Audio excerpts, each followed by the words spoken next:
You have my ear, citizen.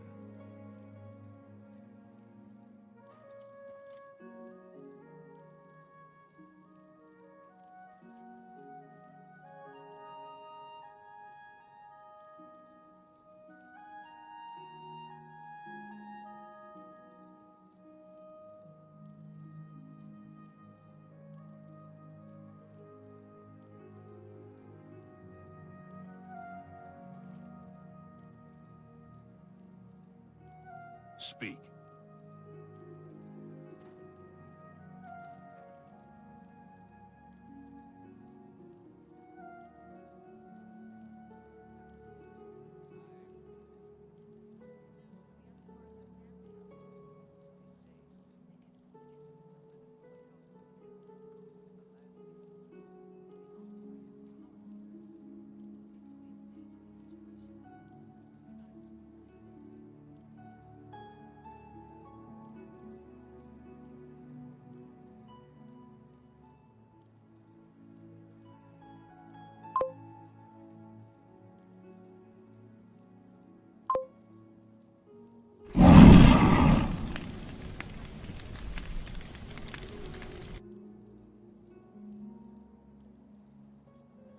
Hello everyone, Drakoviche here, and today we're playing Elden Scrolls, or I keep going to say Elden Ring. Elder Scrolls 4 Oblivion Remastered. And this is part 9. What is it, citizen? I'm not sure, I think we just got into the Mages Guild, into the library, the Arcane Library. And as a special feature of today's film, we will be finishing up the debate from yesterday, which is a debate on AI agents and jobs being, like, you know, people being replaced by AI. So we're gonna get that started. 3 and 5. 19 and 21. And I'll be reacting to it. 10. My children are very young, but we already do use AI, and I sit down with them in front of Repla, and we generate ideas and make games. And I would say, you know, what Brett said about generality is very important. The ability to pivot and kind of learn skills quickly. I think it's time to get our house. Very important. Having a fast pace of generating ideas and iterating. Let's go get it. We sit down in front of ChatGPT, and my kid imagines scenario. Oh, what if there's a cat on the moon, and then what if the moon is made of cheese, and what if there's a mouse inside it? And so we keep generating these variations of these different ideas, and I find that makes them more imaginative and creative. Rule number 1 that I tell my kids. I can't wait till AI gets to the point where you can just like make whatever you think of, like just videos and stuff. Hopefully the world isn't completely destroyed. Is stay away from porn at all costs. I'd rather you have a drug problem than a porn by problem. AI. I actually mean that. I think porn is more dangerous to the human being, as bad as a drug problem is.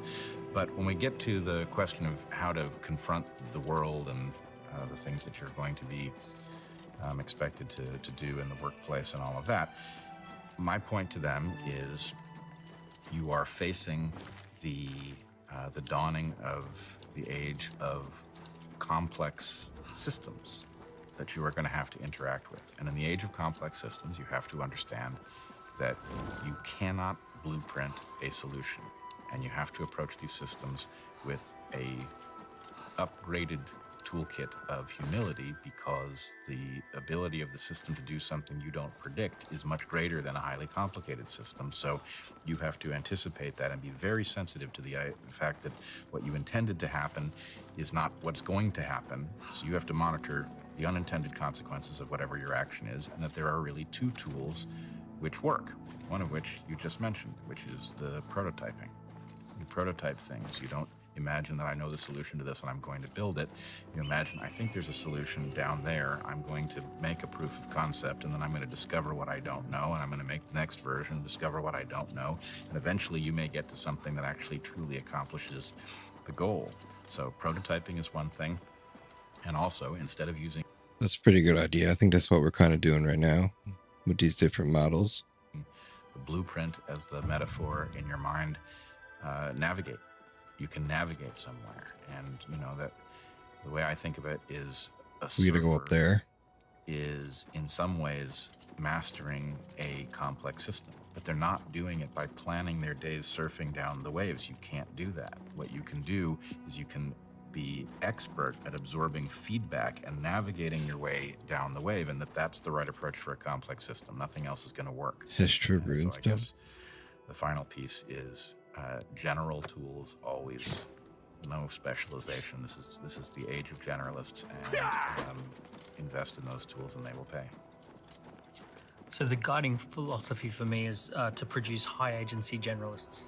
So ultimately, I want them to be motivated, self-starters, and have a wide general toolkit. I imagine them very much what you imagine, which is instructing robots, instructing agents, coming up with ideas, and I imagine them having a very high velocity. How long do you think it'll be before they put the AI agents inside the robots, and then all of a sudden you have an assistant with a physical body that will do whatever you want 24/7? I mean, we're basically bringing back slavery, but without the human the human aspect of it. This could like change a lot of things. Like, imagine like the countries that still rely on slave labor, they could like be completely replaced with robots. But then like what's going to happen to the slaves and stuff, and slave labor and like all, you know? Even those jobs are probably important to those people's lives, if I were to guess. And like how much of the passive income would these ex-slaves get as, you know, like when their jobs are replaced by AI.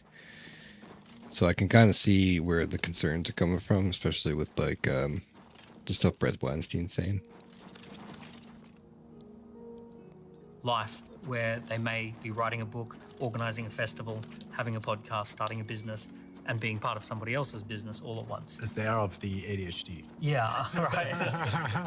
So the high agency generalist is the kind of guiding philosophy. Some of the things that we do is like we do chess, we do Brazilian jiu-jitsu, we do dancing, we do acting classes, playing in nature, entrepreneurship, understanding that you can start a lemonade. We just did lemonade stands, which was amazing. We sold lots of lemonade on the street. So those kind of things, and jumping from one thing to the next thing, but also trying to avoid too many screens and forcing them into making stuff from what's going on around the house. Some distinction. Maybe we'll get over to Smatten this way. Is the difference between creating and consuming, because I think AI has this superpower of making you a hyper consumer or a hyper creator. And if you don't understand the distinction between creation and consumption, you end up falling into the consumption trap, whether it be porn or just news or things that feel like you're productive, but you're actually just consuming stuff. Won't that be the most successful AI? The one that plays with my dopamine the most?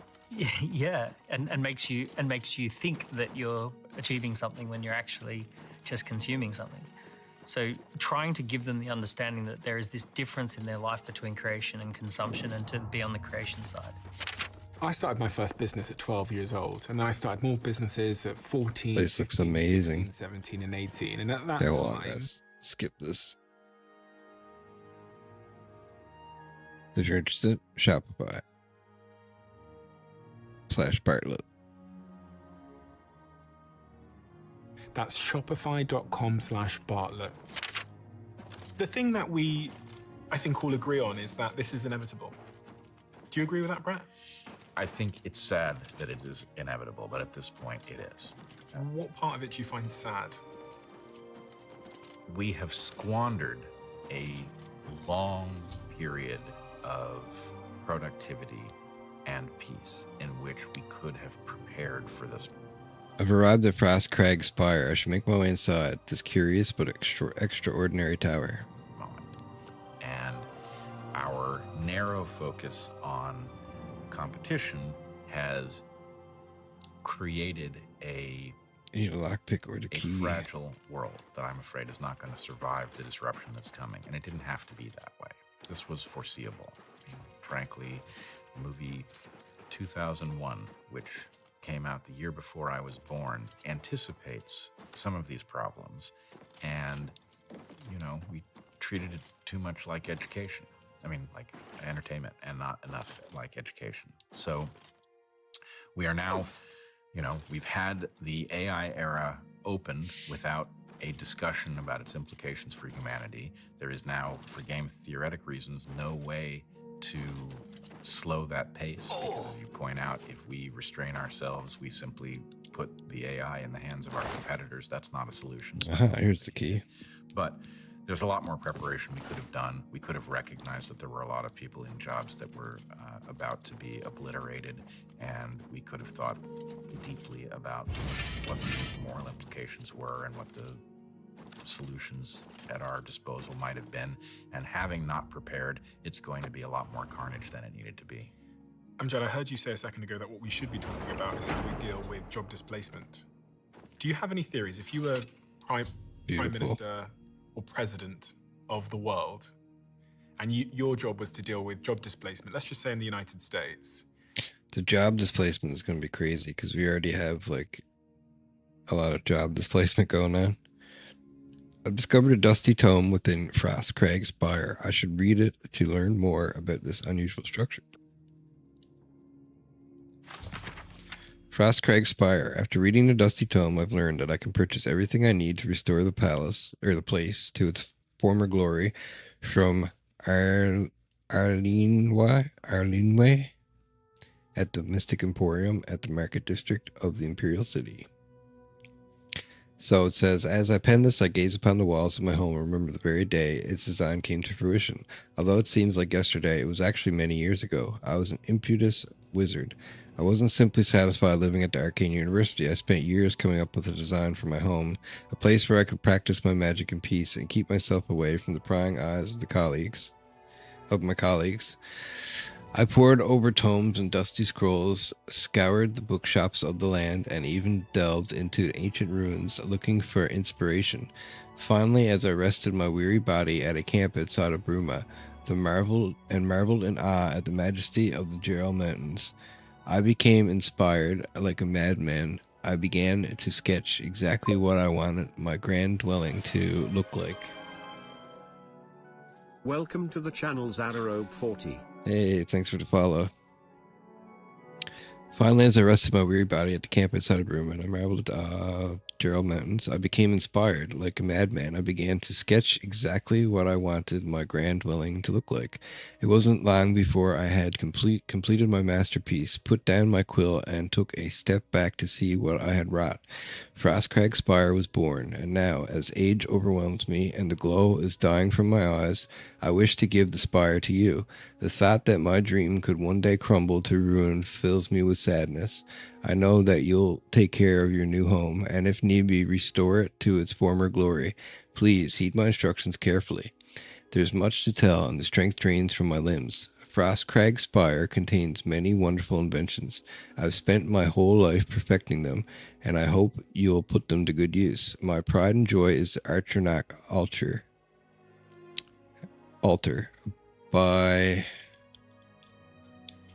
bringing 3 salts from the very same creatures to this altar, you can summon an Archernach familiar to do your bidding. It will obey your simple commands and defend you in times of need. Should you tire of it, simply speak to it and dismiss it. These fine creatures have protected me in my travels and should be of great use to you. With the permission from the Arcane University, I've had a spell-making and an enchanting altar placed in the tower as well. You have but to provide the mage tallow candles to power them, and they will serve you well. Working closely with my good friend Cinderine, the master alchemist of Skingrad, I have developed the Frostcrag apparatus table. This table is for the discerning alchemist and should help even the most difficult brews become easier to create. I've also reseeded my alchemy conservatory with the best ingredients Cyrodiil has to offer, and some from beyond her borders. Finally, I have created portals to all of the mages guilds in Cyrodiil. This should make it easier to travel to them in times of need. I've entrusted most of my belongings to Arlenway at the Mystic Emporium in the Market District of the Imperial City. There you'll find everything you need to bring Frostcraig Spire back from the dead. She may require compensation for her time and care watching these special items, but I assure you it's well worth the coin. Please take care of Frostcraig Spire. She was my home, and much of myself is infused with the stone and mortar. May your journeys be safe and the roads you travel free of danger.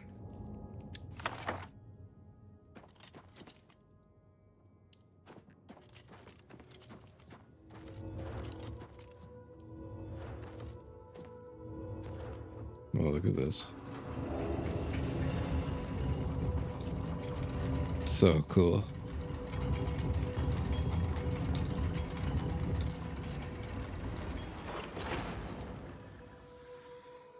It's to the living area. It's to the vault. I think this is the altars for making stuff. So altar of spell making. We need mage towel candles. This one is for making archer knocks. Notches, knocks. I'm not really sure how to pronounce it.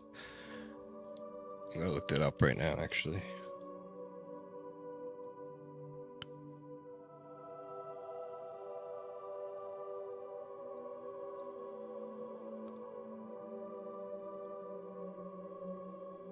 Atronak. Archer knock. Okay.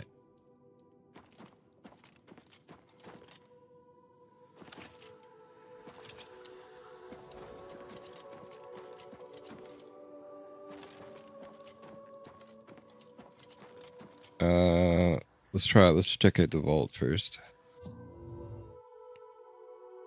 How would you go about that? The first thing I would do is teach people about these systems, whether it's programs on the TV or out. Sorry to keep interrupting this, but I think I'm going to start looking into AI on my own, try to learn some stuff, and maybe try to make some programs and do stuff like that in my spare time. And maybe eventually I'll grasp it a little bit better than I do now. I do know a bit about it, but I don't know how to like create with it or make it. Or I've put it on my computer. I've messed with it. I did some image generation, video generation, stuff like that. Tried to create a game, made like a little game that's like unplayable basically. That was pretty cool. Preach or what have you, just trying to get people to understand how ChatGPT works, how these algorithms work. And as the new jobs Nothing here yet. I think, you know, there's going to be an opportunity for people to be able to detect that, you know, this job requires this set of skills, and I have this kind of experience, and although my experience are potentially outdated, I can repurpose that experience to do that job. I'll give you an example. A teacher, his name is Adil Khan. You know, he started using at the time GPT-3, and felt like it does amazing work as a tools for teachers, or even potentially a teacher itself.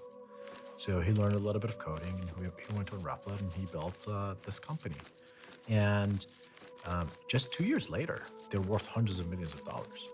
Obviously, not everyone will be able to create businesses of that scale, but because you have an experience in a certain domain, you'll be able to build the next iteration of that using technology. So even if your job was displaced, you'll be able to figure out, you know, what potentially comes after that. So I think people's expertise that they built, I don't think they're all for waste, even if your job went away. You can never really predict what jobs are coming. I mean, I think of this crazy situation where I tell my grandfather what is a personal fitness trainer, and his mind would be blown by this idea that, well, okay, I don't really want to go to the gym, so I have to make an appointment and pay someone to go to the gym and meet with me there. And then he stands there and tells me to lift heavy things that I don't really want to lift. And then he counts them and tells me that I've done a good job. And then I put the heavy things down.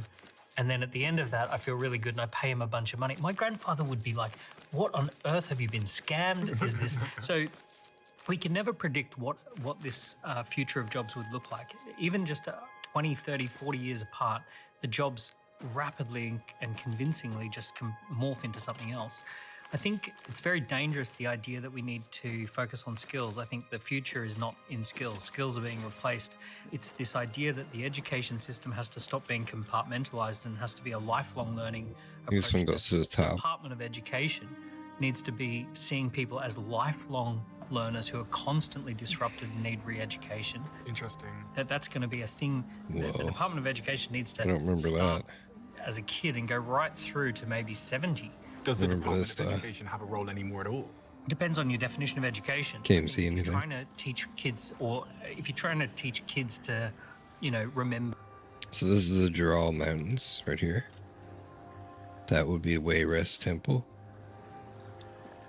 Behind the Cyrodiil Mountains over there is Skyrim. Past that mountain range. Ooh.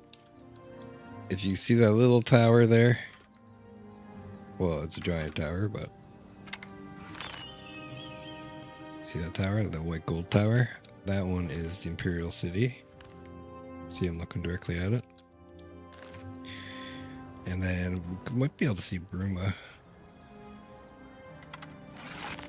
Bruma should be down there somewhere.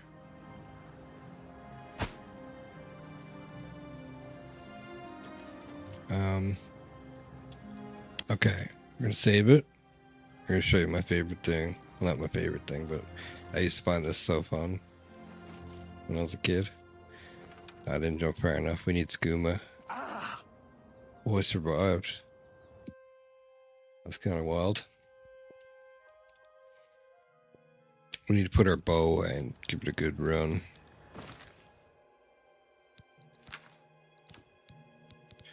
Maybe even take this stuff off.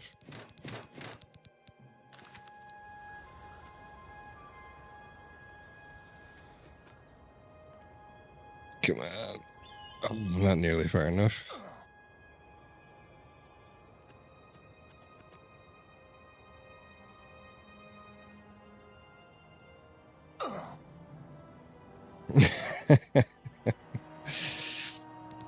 When you drink skooma, you can jump like really far, and you can run really fast anyway.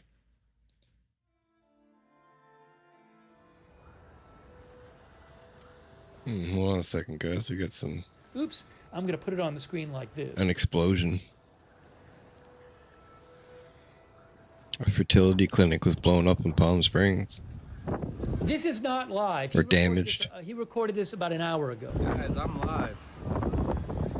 I mean, I don't really see a car unless this was a car bomb. They got everything shut down right now. You can smell, like, Now, just to be clear, he said I don't really see a car. It could have been a car. That's crazy. Figures from a history book. I'll look for something. Hold on. But if it's about Some more coaching, information. mentoring, being displaced, finding the next thing, and maybe if it's AI driven and all of those kind of things, then it's a different paradigm shift around what education is and what its purpose is.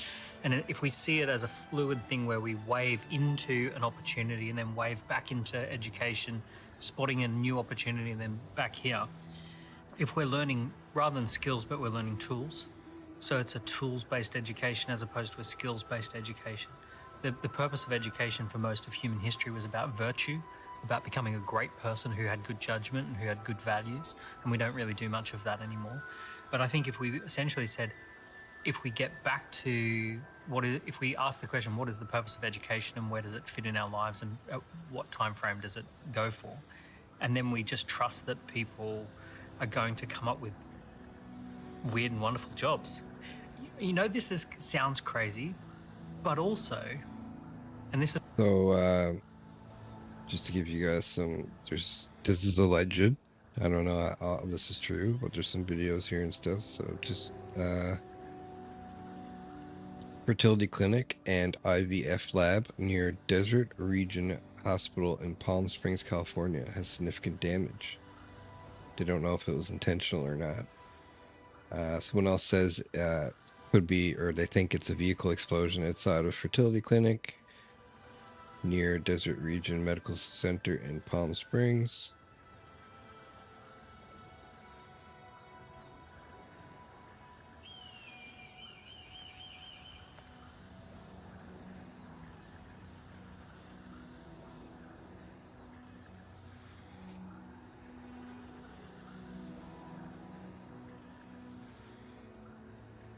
Someone's saying it's not a car.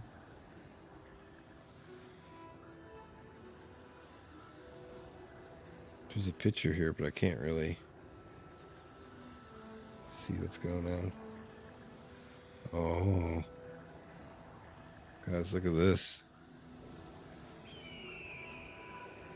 Let's see if I can zoom in here. You see this? So it looks like the building got blown up from the inside or blew inwards from the outside. But you see all this glass in the ground here? It usually means the force blew it outwards onto the road. So I would say gas explosion, someone's saying. It was not a car. This is all alleged. I wouldn't take any of this as facts, but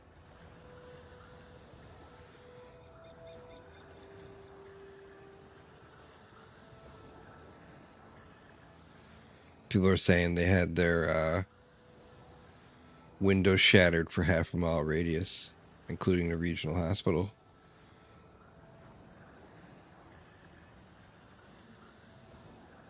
Maybe the car drove into the building and everything blew up or something.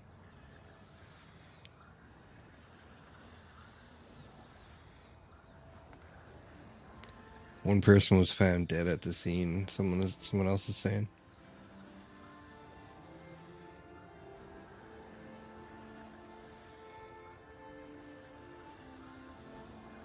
Oh my God.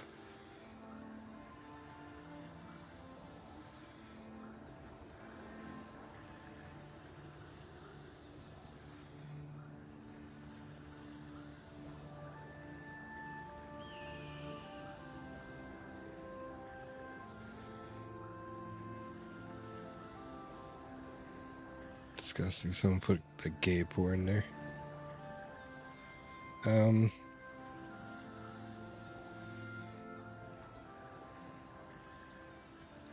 Okay. We'll go back to the debate. Hopefully, I know one person is found deceased already, but hopefully that's the only person that was injured. And God rest her soul. This is a weird analogy. My cat is incredibly happy. How do you know? Well, it demonstrates all the characteristics of being a happy cat. And it lives in a world of superintelligence as far as it's concerned. So there's this house and food just magically happens. It has no idea that there's this Google Calendar that runs a lot of things that happen around it. The food gets delivered. The money is magically made by something that is inconceivably more intelligent. To pass it down a little bit. The cat has evolved to be living this life of purpose and meaning inside the house. And as far as it's aware, it's got a great life. But you have the power. Go buy the stuff. If you're having a bad day, to do something not so pleasant to that cat. And it can't really reciprocate that. Exactly, but what's in it for me to hurt the cat? Because in this analogy, you might want to move house, and the landlord doesn't allow cats, so you've got a decision to make. Yeah, there are things that the cat is highly disrupted by due to no fault of the cat. I get it, but as far as cat existence goes, and the history of cats, Hello. if you were to ask that cat, met. do you want What to can I do for trade you? places with any of the other cats that I came do have before you? It would probably say, Very I don't good. want to take the risk because all the other Good cats day. had to fend for themselves in a way that I don't have to. It's very possible that we end up living in a life a lot like the house cat, in the sense that from our perspective, we're extremely, we're having very interesting lives and I don't think we're going to end up like house cats. I think we're going to end up more like Roman emperors, where everything ends up being like debauchery and all the hard work is done by, well, the robots, which would have been like the slaves of the time, right? The only difference is going to be everything's going to be super highly technological. purpose, meaning, and just there's this massive higher intelligence that's just running stuff. And we don't know how it works. You think we'll end up like the people in WALL-E? I actually never seen WALL-E. Like I've seen like bits and pieces, but not the whole movie. I don't know the plot of the movie or anything. I know he's some kind of robot and he's like collects junk or something. Or he's made out of junk. I don't know.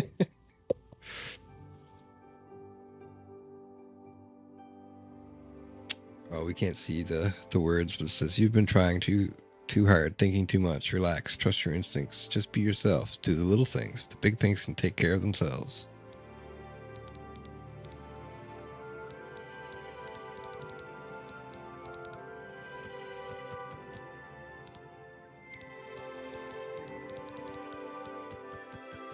I'm gonna go with agility here. Speed, endurance.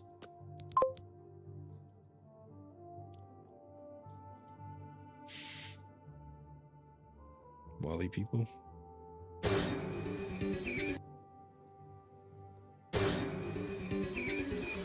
Have it all morning, so let's hover over to the driving range and hit a few virtual balls into space. Nah, we did that yesterday. I don't want to do that. Well, then what do you want to do? Yeah, that's pretty much what it's gonna be like. Wow.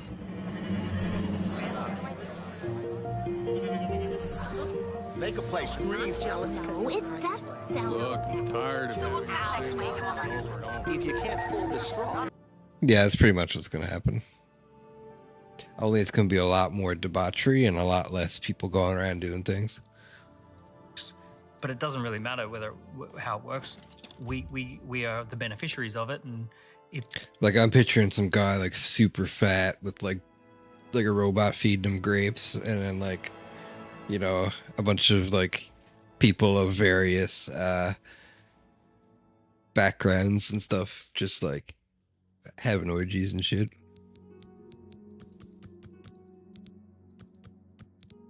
Like, you know, Rome. It's gonna be like Rome.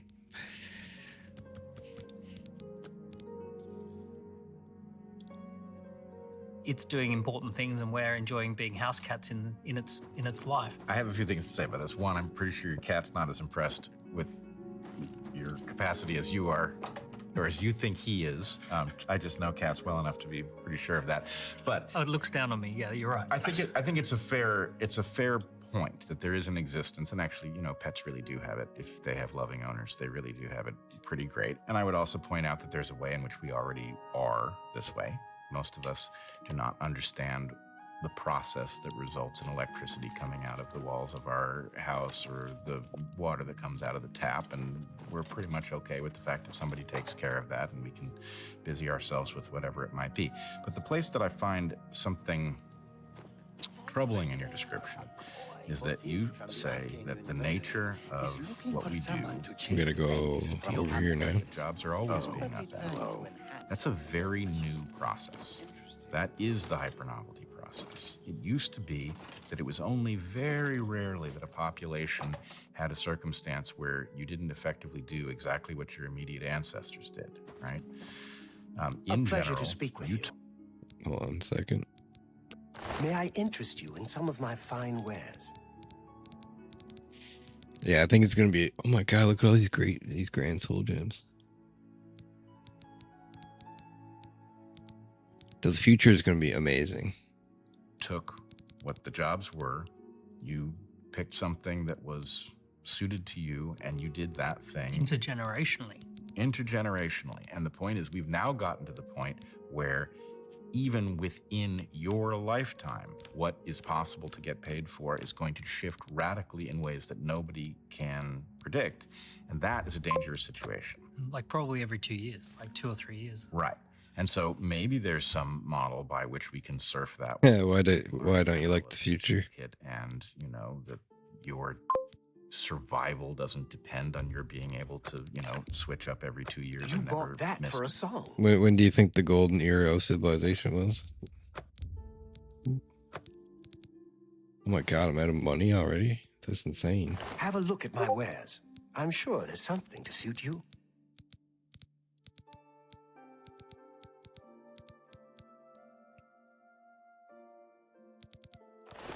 Bye.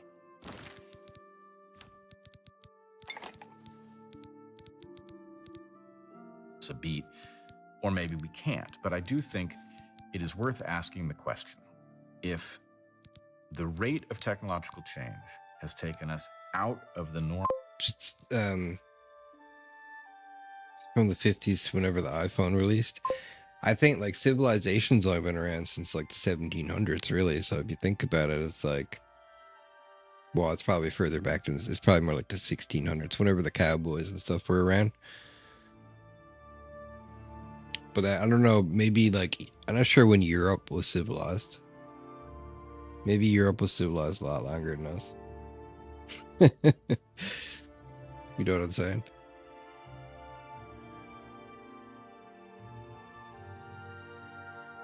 But civilization itself isn't really that old, unless you like. If you talk about like, I'm not talking about like ancient Egypt from 10,000 years ago. I mean like when we stopped killing each other, type of civilization. You know what I mean? Like when we stopped having a king that decided everything for us. Like when we started using democracy and like that kind of civilization, building big cities and stuff like that. We're still killing each other, but we don't kill, like we're not it's a lot more stable than it was. It's not like even since World War II, a couple nations got together and tried to take everything over. But now it's kind of like the countries have like an international agreement where it's like, well, if these two countries are in a fight, we're going to stay out of it, right? So we don't start another world war.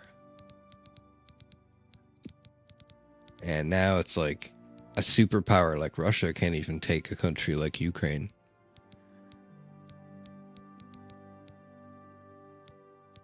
And like you could say, well, the other countries are propping up Ukraine, but like what? Just look at when America went into Iraq. You know what I mean? It's a lot harder to take a country now than it used to be.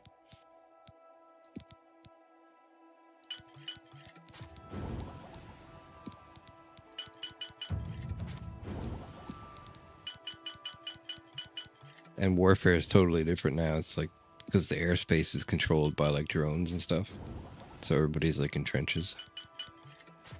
Normal human circumstance of being able to deduce what you might do for a living based on what your ancestors did, and put us in a situation where what your ancestors did is going to be perfectly irrelevant no matter what.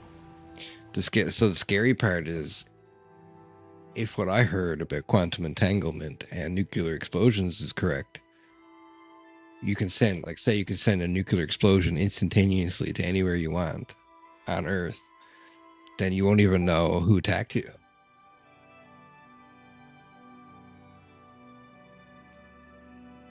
Pretty crazy.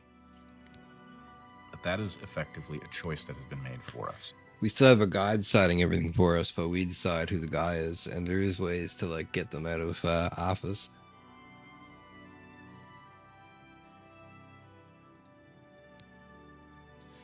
And we could choose to slow the rate of change so that we would live in some kind of harmony where our development.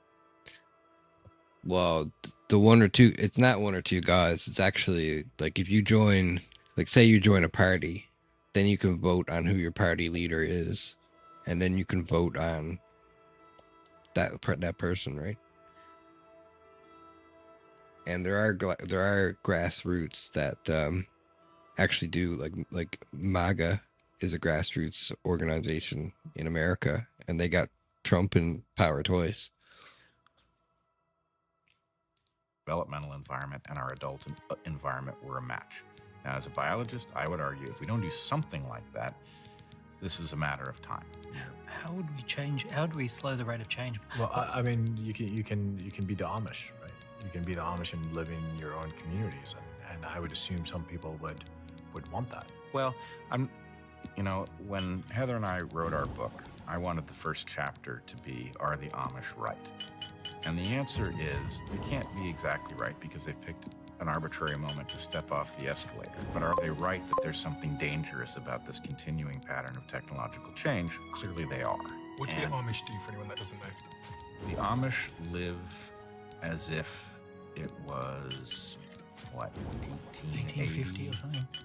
So they live in a. They don't use cars. I think they do Awesome have car. phones, but they do not have electricity. Basically, they voluntarily accept a techno. They're basically a Luddite community, and they. Also, the notion that people are competent enough to make decisions about how their country is run is first place is dubious, in my opinion. That's what's kind of cool about what I learned about America from watching their politics over the last 4 or 5 years is that compared to Canada anyway, they are way more into politics than we are. And they spend a lot more on their campaigns and campaign ads, and they have to go to like 50 different countries and do their rally and get everybody to like them in that country and move, or that state, and move to the next state, right? And there's like, legacies of people that vote a certain way, and and it's all because their ancestors told them that if you just let the elites take everything over, it gets pretty bad. Like what England was like when our ancestors left England, right? Everyone was starving and shit, right?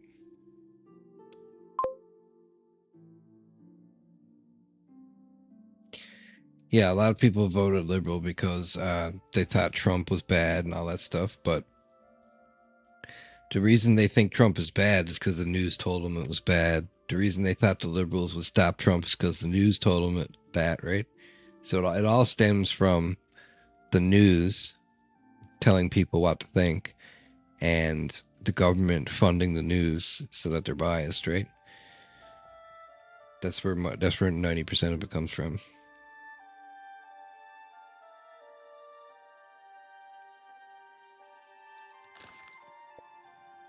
People then grew up watching that because it was free in their house, and the only thing they had was CBC and NTV or whatever. Well met. Can I interest you in some of my wares? If the news can so easily persuade the majority of people, then what's even the point of democracy?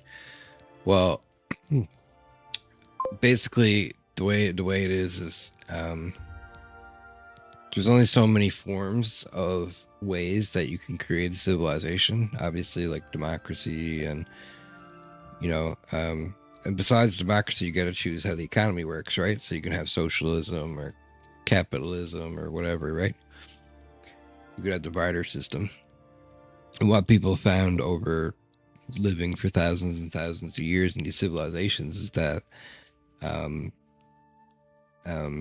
capitalism is way better than socialism. So nobody really argues that capitalism is the best system. But nobody's saying that capitalism is a perfect system. And the same thing with democracy. Democracy is not a perfect system, but it's the best system.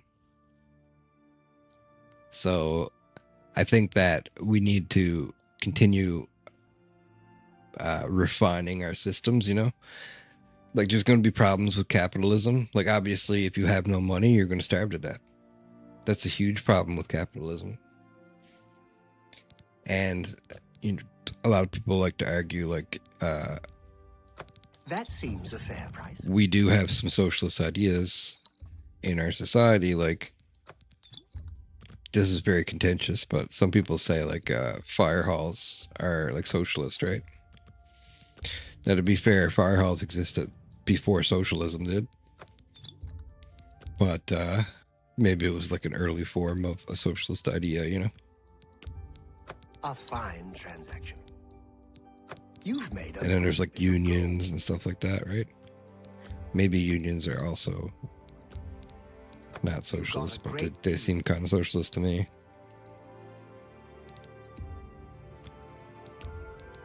A fine transaction. That's a good deal. And the barter system is good, but it's like highly inefficient. Like, it just takes a long time to trade 2 tons of gold for 2 tons of silver or whatever, right? It's easier just to send money in and then send you to shit.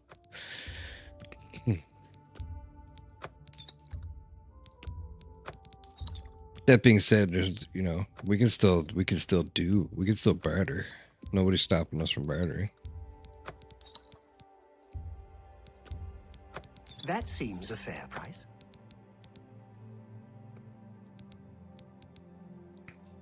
And so we used to have laws for the media.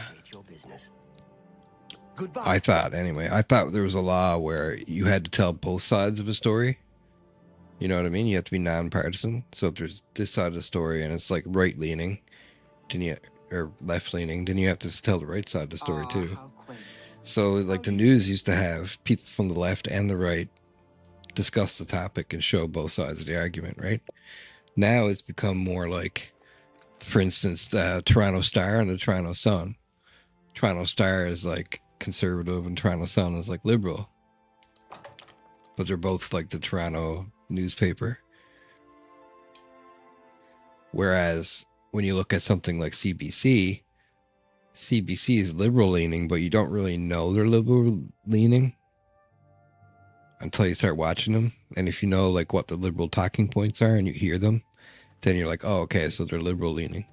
How are you? And then you look at like things like there's like websites called like Ground News. They'll show you the same headline 120 times. We'll say like 120 different newspapers write the same story. So it'll be 120 different headlines. Some of them will be left-leaning, some of them will be right-leaning, some of them will be centrist because they're just reporting the facts. So you kind of want to look at the centrist articles if you want like the whole story, or read a left and a right and a centrist, and then you kind of get a whole picture of what's going on. But you see some issues and there'll be like 60% liberal leaning bias, and that's for the whole planet. That's not even just Canada. Greetings, so like the whole planet is being propagandized by this mainstream media war machine. I just think the idea of trying to get 100 different cultures with 1,000 different values live peacefully under one government is retarded to begin with. Well, that's the idea of nationalism. So in America, it's different. In America, you go to America and you become an American, and then you learn the American history and you become a proud American, all that stuff, right? And that's kind of like, I think it was Rome used to do that. I'm not sure. But in Canada, it's a little different. We have like multinational, it's like a culture pot, melting pot. And it works if the people keep their national identity. So like we can all have our own faiths and religions and backgrounds, but still all be Canadians and be proud to be Canadian. But if you bring over a lot of people at the same time, they don't tend to even try to blend in, because they can just go and talk to people that are like them, right? And a lot of these people who believe in Islam, like the Muslims, predator religion is not like assimilating to other religions, basically, so that they always have like a strong self-identity. And so when it comes to them integrating into our society, it actually doesn't work out very well, because they don't bother to learn the language. They create their own communities. They isolate themselves and segregate themselves. And it leads to like all the shit that's going on in the world right now in our countries. Not all the shit, but the immigration related issues. And to be honest, I don't even blame the people that come over. They came over here to get a better life, even the illegals, most of them. A lot of them are brought over here as asylum seekers by like non-government organizations like George Soros and them, who like George Soros will recommend a country to, like, we'll say Canada, because I know Canada does it. They'll recommend Justin Trudeau to give money to the Open Society Foundation, or Open Borders Society, or whatever the fuck it's called. And those people will bring asylum seekers to countries that need immigrants. And what they're supposed to do is bring people that'll assimilate easily. Like, for instance, if someone speaks a Latin language, maybe they could fit in Quebec, because French and Latin languages are like, they're all Latin, right? So they're easier to learn. Whereas if you had a German person, you'd bring them over with the English, because they're both Germanic languages, right? And it makes it easier for them to fit in and learn the language, and, you know. So that's our big problem, is these non-government organizations are getting rich off immigrants, asylum seekers, and what they're doing is they're just, the more people to bring over, the more money they get. So they're just bringing over more and more and more and more and more and more and more, so they can make money. And not only that, they also have a belief system where, like, they believe that they don't believe in nationalism. They believe in globalism. They believe that there should be an international global workforce. And when things need to get done, you bring people from other countries to get that job done, instead of getting people from that country to work together to get those jobs done, right? And they also believe in a central currency and a centralized government, and everything centralized and controlled by one, like, you know, a certain group of people. And they want to be those groups of people, right? Like the United Nations. United Nations is a good idea, but obviously it can become corrupted.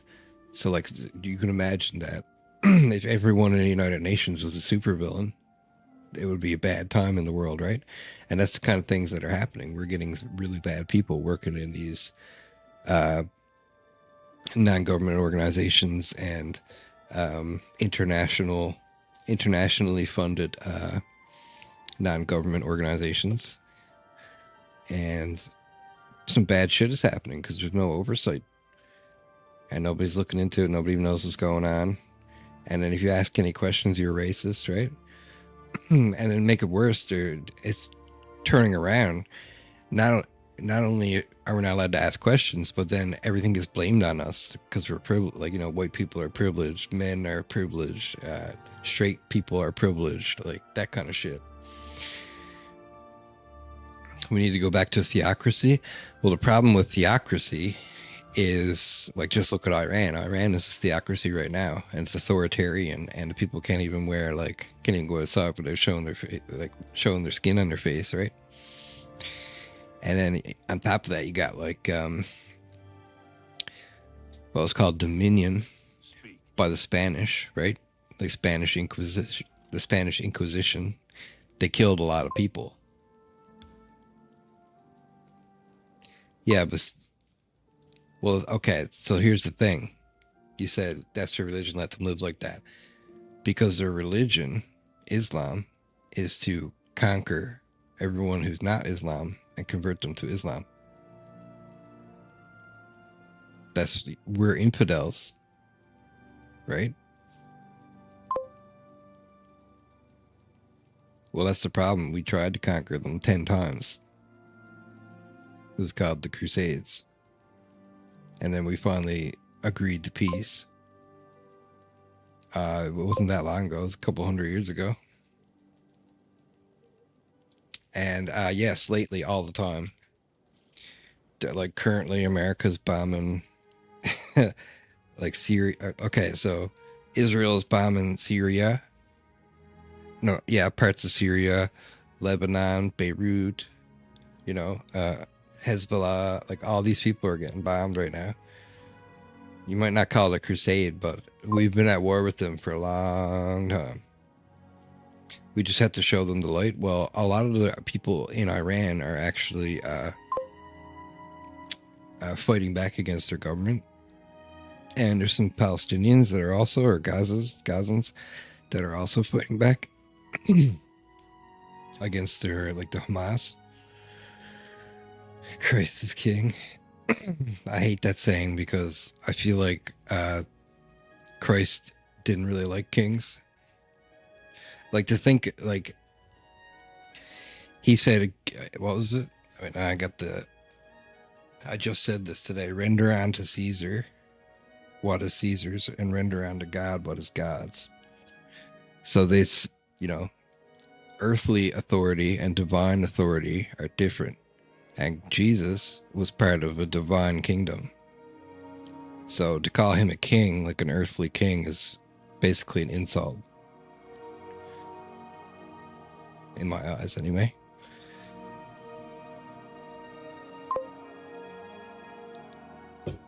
But I a lot of people say it, so I try not to be like a dick about it. I'm not really offended by it. I don't say it myself. Some Jews say that it's offensive to them. I don't really understand why it would be offensive to them, but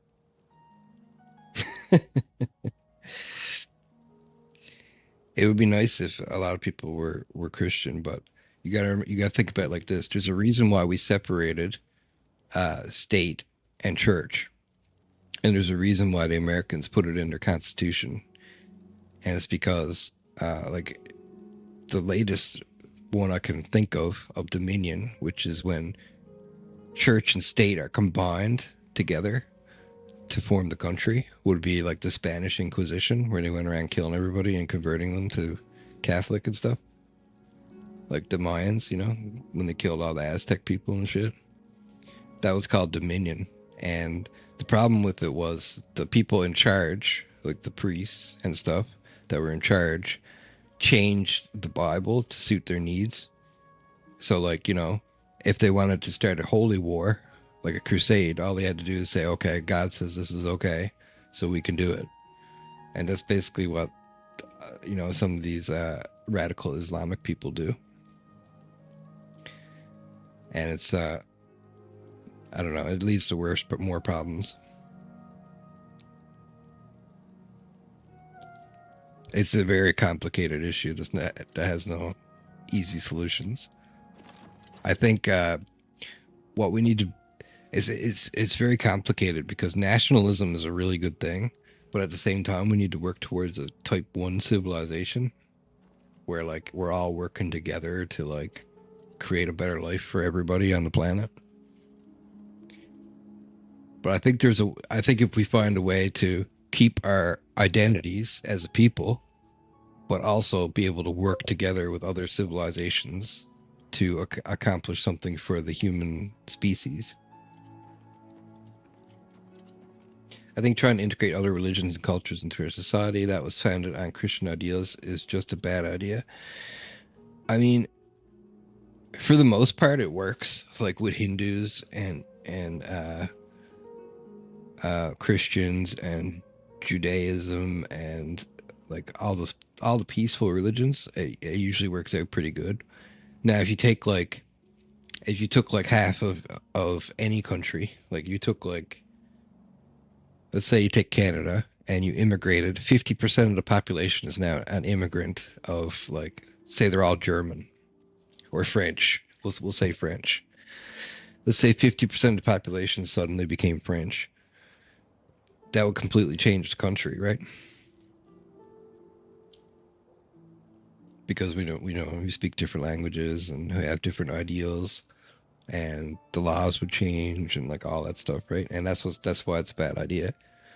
But if you integrate 5 or 10% of the population every 10 or 20 years, then you're talking about people are assimilating, the country is becoming bigger, we have more people with more experience, more jobs, and this is all stuff that people learn from like Roman times, like the Romans. This is what they used to do. They'd assimilate people, and that's how they made this giant empire, right?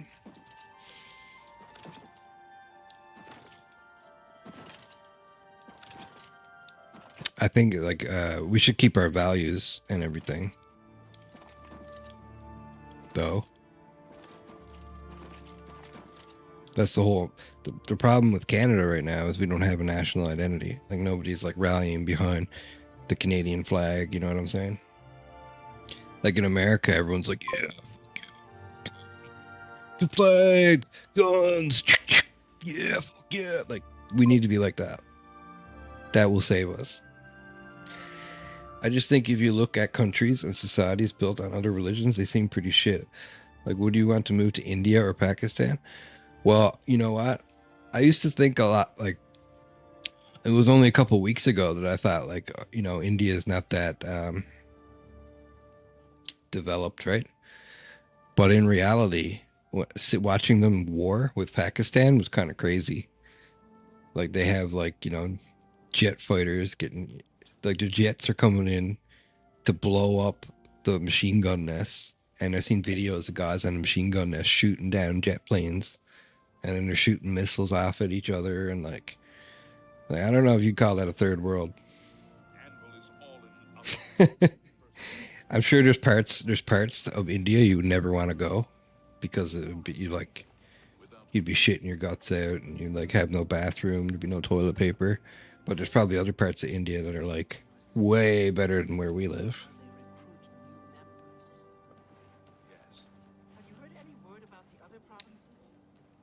Pakistan's a little different because Pakistan is Islam, and you would think I would not be able to integrate in there as a white Christian. Taj Mahal looks cool. Not only that, like I've seen they have jungles in the city, and you can see like tigers and shit, and like I don't know, it's pretty cool. 99% of the streets have people shitting around every corner. I mean, I can see that. You have to remember, though, this is what you don't know. You probably don't know. India is having the same problem we are. Pakistan was taken by the Islamic people. They tried to invade and conquer India, and they took Pakistan. And so now they have like their society has having the same problems. You got like Islamic people and like immigrants, and they have this massive population but not enough jobs for everybody. And then the big thing with India is they have a caste system. So if you're born a servant, you're a servant for the rest of your life. So, and what we know from history is caste systems aren't that great. But I mean, if you have 1.3 billion people, maybe you need to have a caste system to keep everybody from murdering each other. I don't really know. When you get to a population of that size and density, there's so many different things that can change and happen.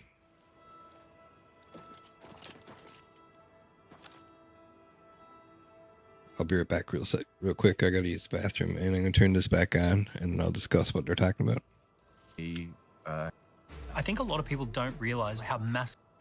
People don't realize how massive the positive impact AI is gonna. Person at the front of. What do you think should be taught in the classroom? That you wouldn't have. Pretty sure this is where we were. Probably a little bit ahead, actually. Go back a little bit. Because the reason why I think this AI shit is important is because people are going to worship this shit like a religion. Like, this is going to be the start of another religion. This is going to be the start of, it's just like, there's going to be people that live in this time zone like the Amish did and try to live without AI. And there's going to be people who fully embrace AI, and then they're going to become like so advanced, they're going to be like gods compared to other people and other civilizations. And what's going to happen is whoever wins this AI race is going to become a breakaway civilization, and they're going to basically dictate what happens to the rest of us.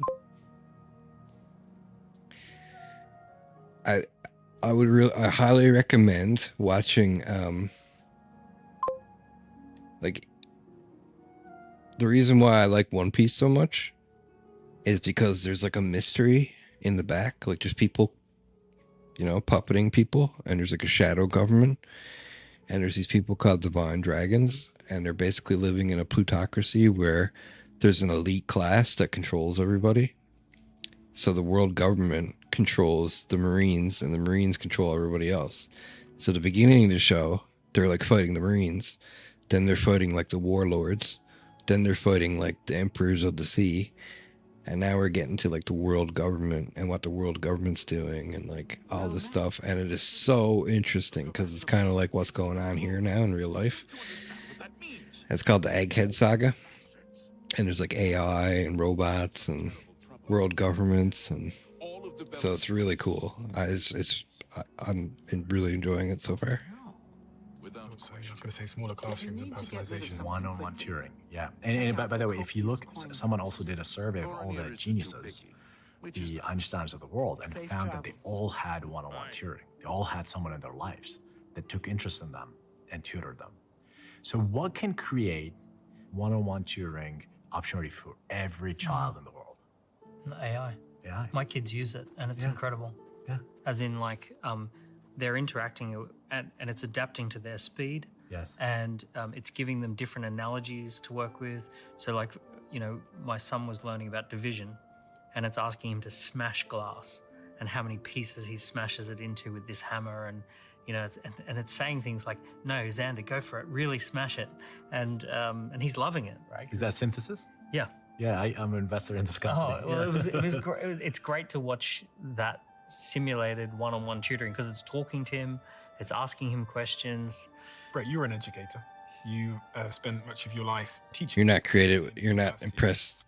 How do you? We heard this already. I remember it from last time, so I'm going to skip ahead a little bit. What should AI teach our children? I don't think we talked about this. I don't remember it anyway. But you're saying for creative purposes, you're not impressed with it? Well, there are, like, there's AI that are here, and then there's AI that are like here. And we're starting to get to the point where most of the AI is like here now. You know what I mean? Now, that, like, some of the AI is better than human artists. Like, I'm telling you, like, even Gemini. Let me show you something.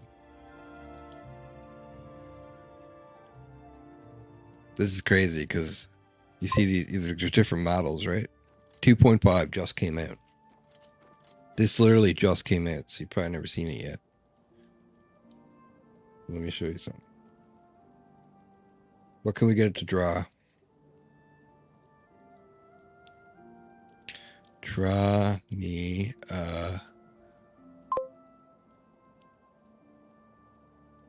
well, I gotta bring up the chat again. Draw a slump cat. Draw me a slump cat.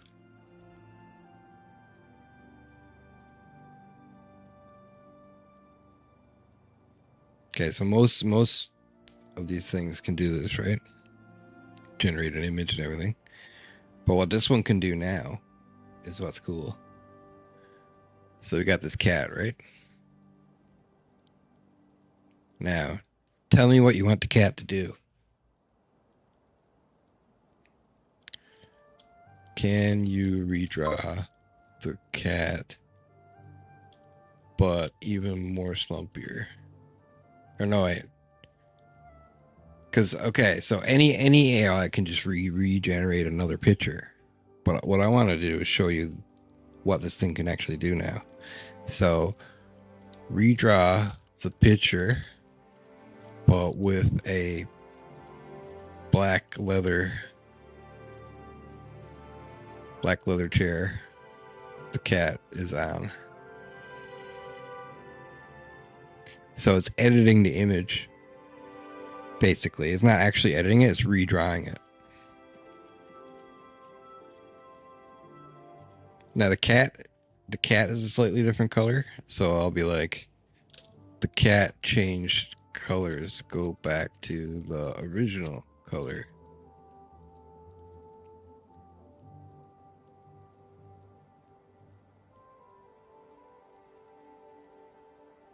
So it still needs some work, but the overall image is pretty much the same, and you get what I'm saying though, right? Make the cat do a JoJo pose. Okay. Now make the cat do a pose from the show. What is it, what's the show called? I can't remember.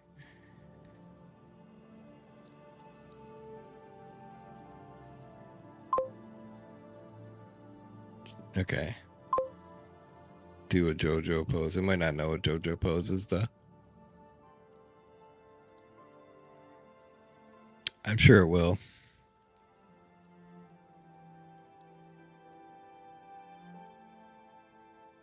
We'll see now if you can do a JoJo pose.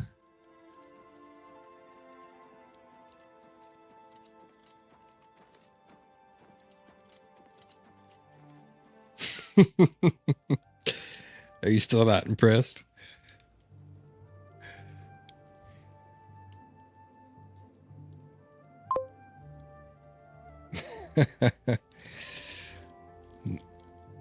Even more JoJo pose. It's kind of somewhat close to a JoJo pose. Well, you have to tell it how close. Like, it doesn't know how much cat you want and how much JoJo you want, right? So you gotta like. Is that even more like JoJo?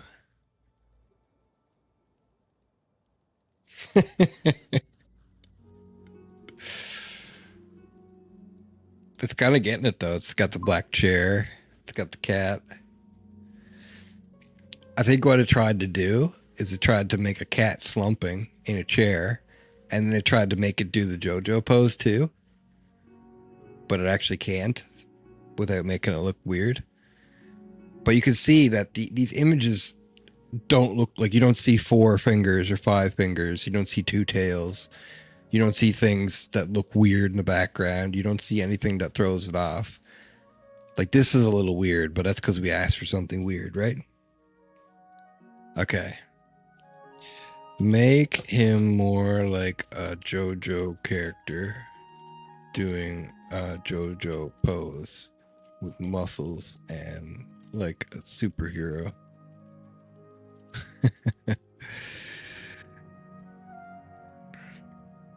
But like, this is not even, might not even be the best one. I'm just saying that like, this just came out and it's already insane. The video ones are a little bit further behind. How's that?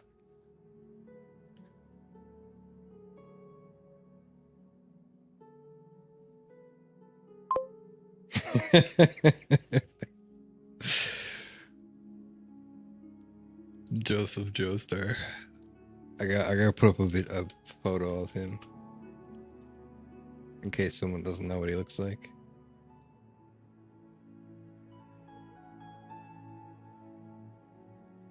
Wait now, Joseph Joestar JoJo pose.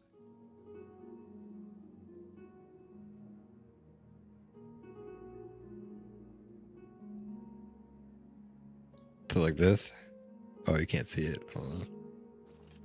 Like this. Versus this.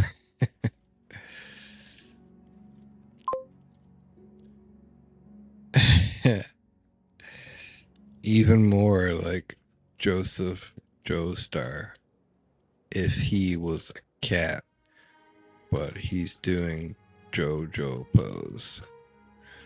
Some of this might be copyright, so I probably won't do it like perfectly.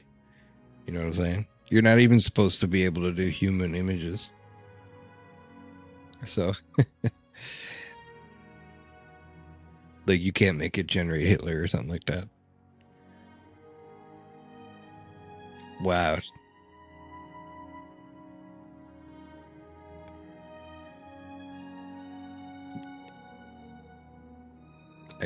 Are you not entertained?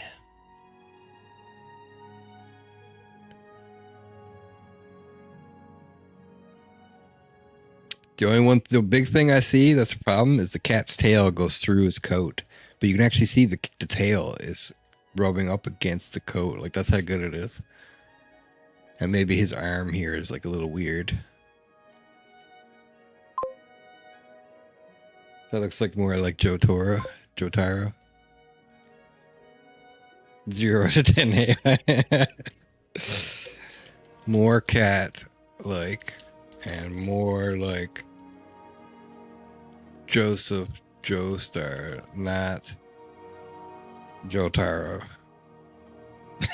everyone's gonna leave this room.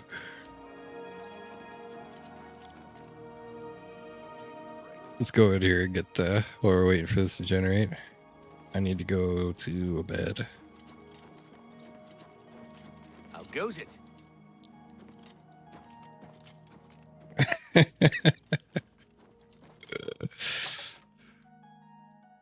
It's perfect. Bro, that's Jotaro.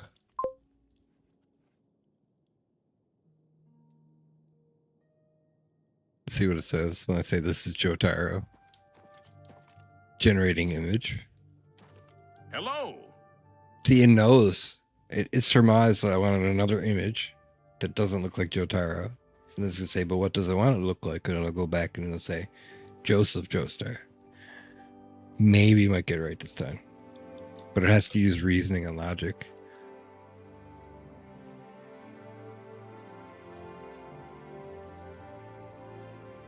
That's pretty close. I'm very happy to make your acquaintance. Have you ever shopped at Rindia's? I gotta get a better, closer image. There, but I've heard many mages swear by the place. Take care. Bye. It's pretty close. He's got brown hair though. This is not exactly black hair though. I think it's supposed to be brown. But it makes a cat that looks real though. Like that looks like a real cat.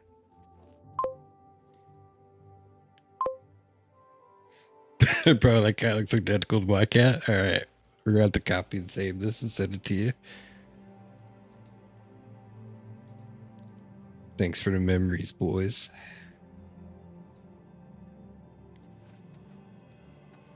And I'm gonna say now, fuse these two characters together to create a new character called Slumpcat.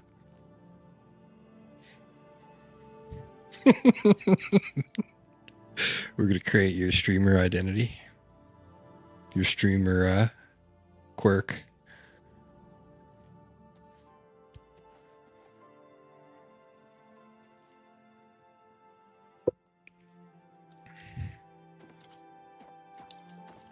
See if I can still got a bed up here. Whoa.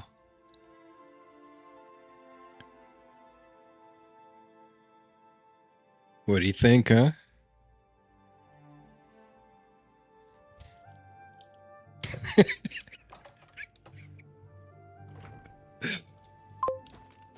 That cat.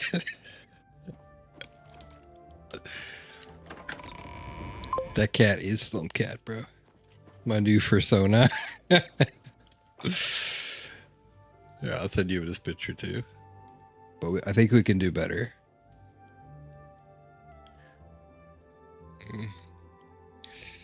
Now just have the cat character, but make him more like a JoJo character. Specifically, Joseph Joestar. And by himself. I don't think it really understands the difference of looking like and being next to. But this is why it's training on us.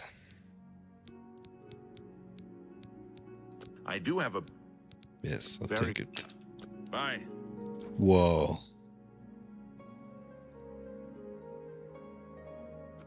What do you think of that one?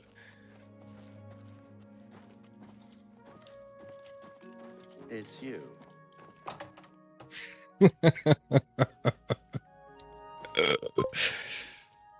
That's not bad. What would you like to change? What do you want me to tell it to change? It looks like a combination of Josuke and Jotaro. Josuke. More cat-like face. Okay, I'm gonna say, I like this style, but his face needs to be more cat-like. Now, I don't know, but I haven't run into a limit yet on this. I was using it like for a whole day. I think they're giving like a free trial out for such a certain period of time since it's a preview.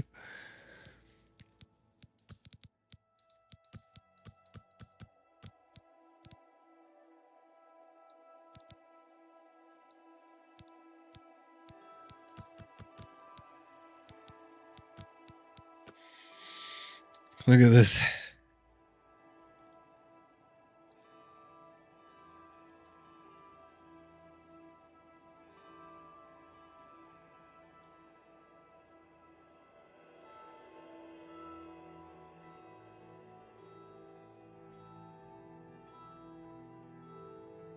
So I said, no, this is no good. This is a character next to a cat. I want the last image to have a more cat-like face.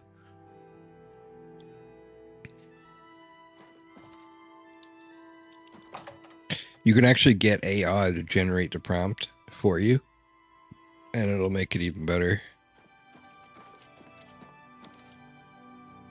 Alright, we're having issues. Okay.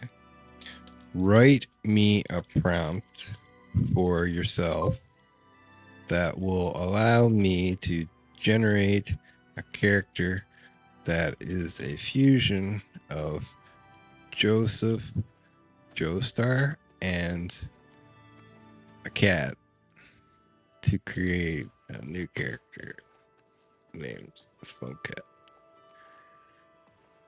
Greetings. Good to see you. That's a very cat-like face. It is indeed. Is looking for someone to chase the bandits from Camp Ailes. Probably. Whoa, look at this.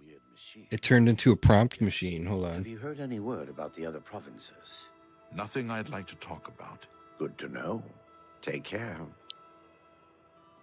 It's a prompt machine. So it says, here's a prompt you can use to generate an image of Slumcat, a character that is a fusion of Joseph Joestar and a cat. Slumcat, a dynamic and muscular anthropomorphic cat character embodying the spirit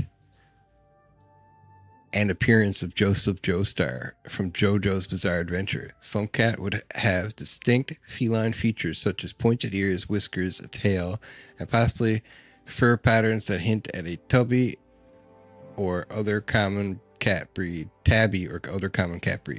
while maintaining a powerful human-like physique reminiscent of Joseph Joestar's build. He would be wearing iconic elements of Joseph's attire, like his signature tank top, scarf, perhaps adapted slightly for a feline form. Slumcat is striking a dramatic, action-oriented JoJo pose, full of energy and flair. His facial expressions should capture Joseph Joestar's confident, cunning, and slightly mischievous personality, combined with a cat's natural intensity or curiosity. The art style should be vibrant and bold, drawing inspiration from the distinct look of a JoJo's Bizarre Adventure manga and anime, featuring strong outlines, dynamic shading, and possibly visual effects suggesting the use of ripple or human energy around him. The background could be simple or evocative of a scene from the series. I've heard he's good with a lockpick. Go on. What's the news from the other parts of Tamriel? I understand. Generate this. Boom. Somerset Isle. It seems Somerset Isle has become a much more dangerous place. Goodbye. Okay, now this AI's cooking.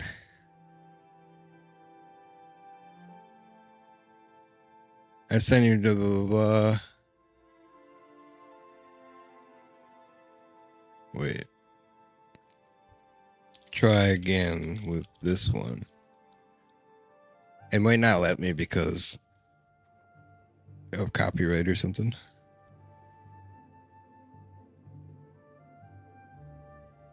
Okay, there's a technical issue, so I'm gonna go back to our regular canvas. Cause see, that other canvas is for creating video games. So you get it to code you stuff, and then you put it in the other one and you can see what happens in the game from the code you made. It's actually like mind-blowing. I just don't know how to use it properly yet. I'm hoping there's no copyright issue. This is more like fan art. We'll wait for it to generate. Here we go. Boom. Fine. Don't the Varys brothers run a good shop? Cicero, Sergius, and Tertullian run. What do you think? So, have you bet on any arena matches lately? Without question. Good day. Goodbye. Please, go ahead. Have you seen the selection at Stonewall Shield? Give him a bulge now. It's the best in the city when it comes to shields. I'm gonna say, okay, I love this design, except he needs a bigger package. And I was gonna say dick, but it probably won't work then. Can you give him a bigger package between his legs? Some of the sexual stuff is they don't let you do it because they don't want it training the AI in a bad way, and then it says something sexual to a kid or something later down the line. So we'll see if it works. Yeah, it won't let you. I'm not able to generate images that are sexual in nature. Sexually suggestive in nature. Okay, we'll change it. I'm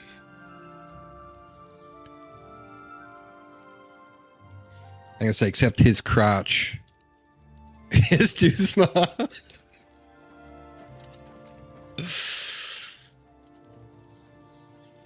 It worked.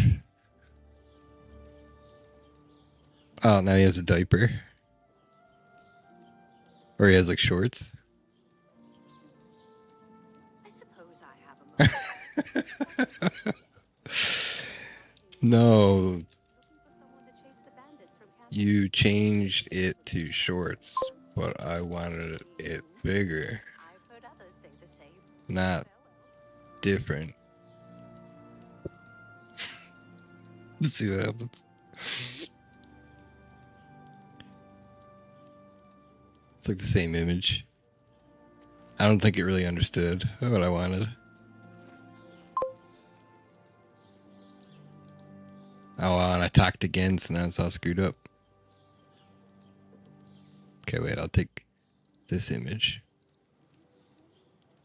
Ask it to redraw with a Okay, go back to this image. It can actually see images you give it to, which is really cool. Okay, go back to this image and then draw it as if there's a cucumber hidden in his underwear.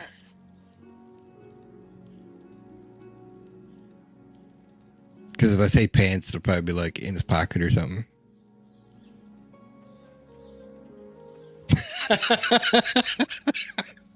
It's perfect. It's exactly what you wanted, dude.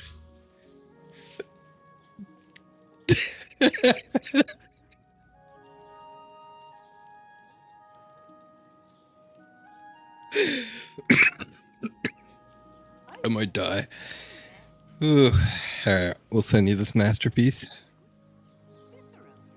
there any other touch-ups you'd like? I bet Fat Green Hat's in the chat like, what the fuck is happening?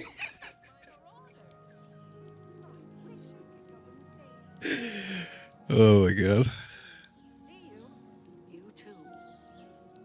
I think it's funny that it actually changed the pants too to like a G-string.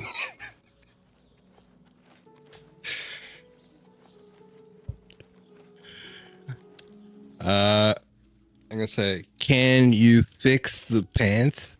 It looks weird with the underwear on the outside. That must be what it did. It made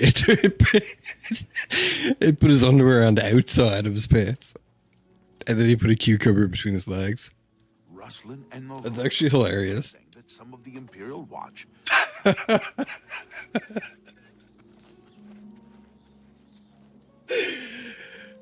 What the fuck? Somehow he's even smaller.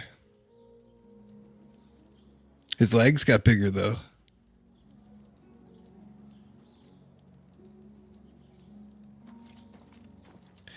Give him pants and put the cucumber under the pants.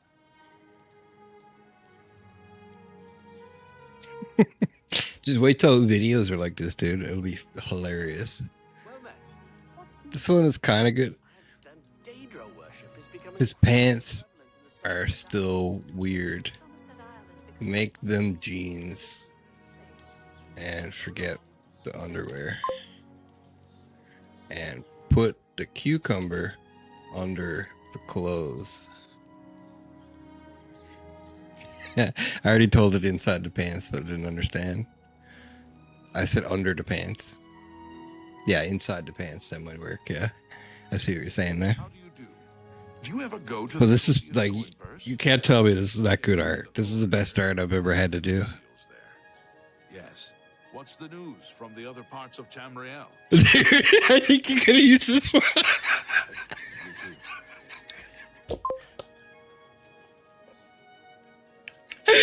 He said, okay, I need that one. Oh my god.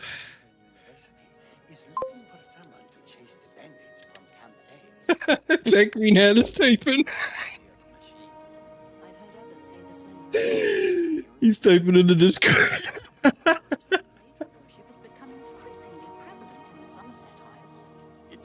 That's your new logo. You'll probably get banned on Twitch for that one. Wait. Okay, this is perfect. But the cucumber is backwards.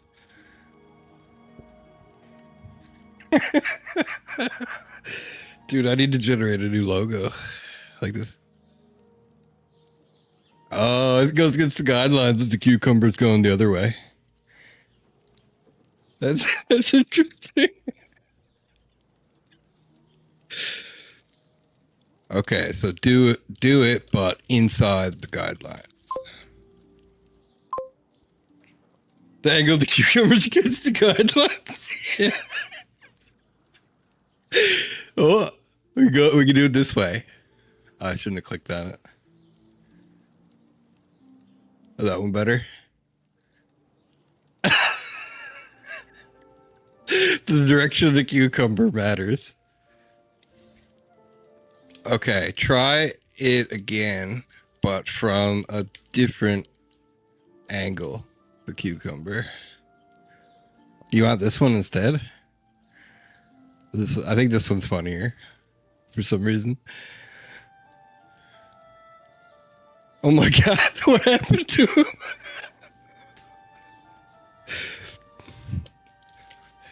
What did you do to him?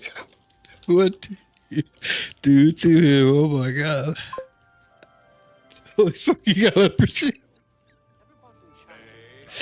He said, I apologize. There seems to have been a misunderstanding. Image generation went in a very unexpected direction. I'm learning to interpret the instructions. Oh my god. Now he's got Down syndrome.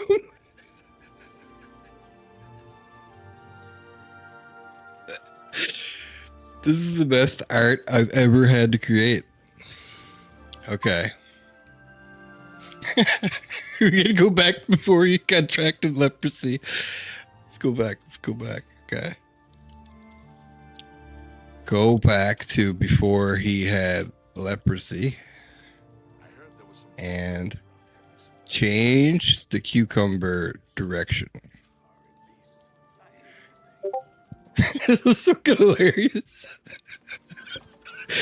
I was just trying to prove a point that the art was good. Oh my god, what's happening now? I don't even understand. The computer is breaking, trying not to do it in a direction that's sexual. And I got to admit, it's actually good at doing what I ask without breaking the guidelines. Make sure everything else stays the same.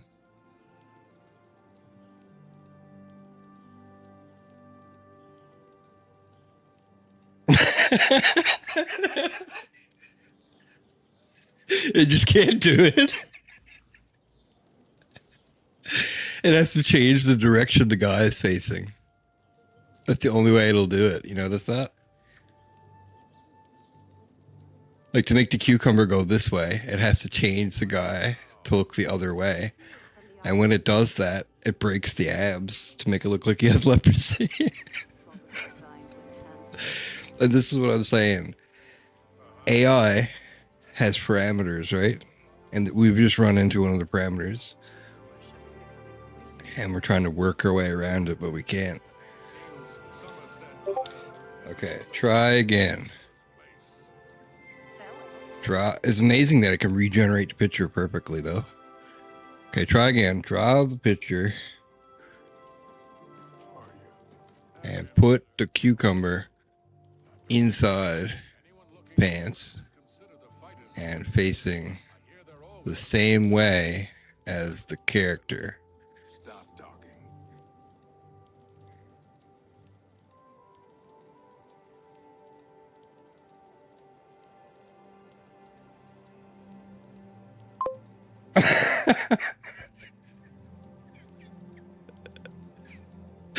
It's on the outside of the pants and he looks like totally different and he has like some kind of signature. What is this?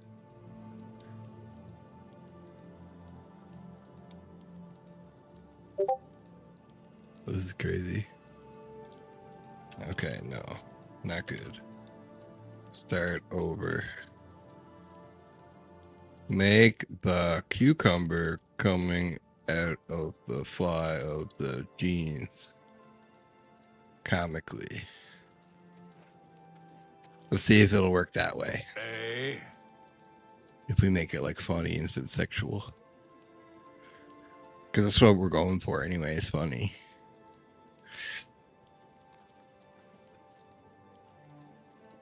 Factory that with their context is the sauce sale, son.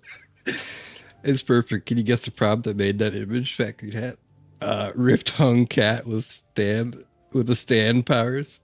Dude, he's actually really close. Stand powers? How did he guess that? I guess because he's seen the JoJo images.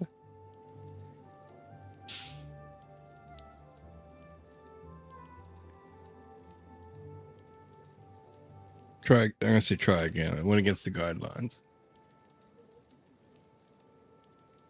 Oh, that's a good laugh though. You might have to take that image now and go to another AI. One that doesn't have so many guidelines and fix it. About that. But eventually we're gonna get to the point where like everything is copacetic, right? Whoa, he's totally different.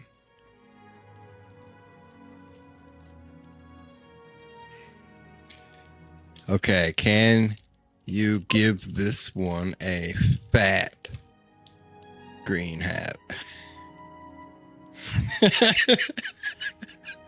It's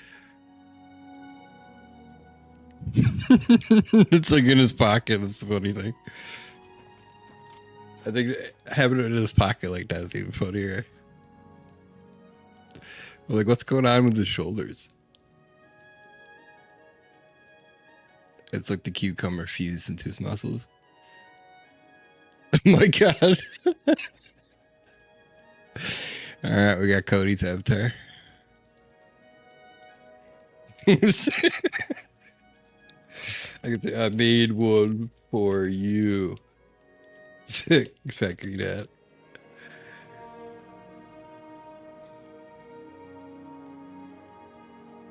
This is actually pretty cool. I'm glad it got rid of the green shoulders.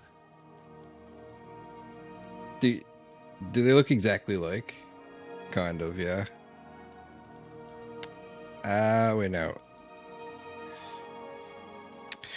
This is good, but can you make him look like a new character with maybe different colors and different cat pattern? Good.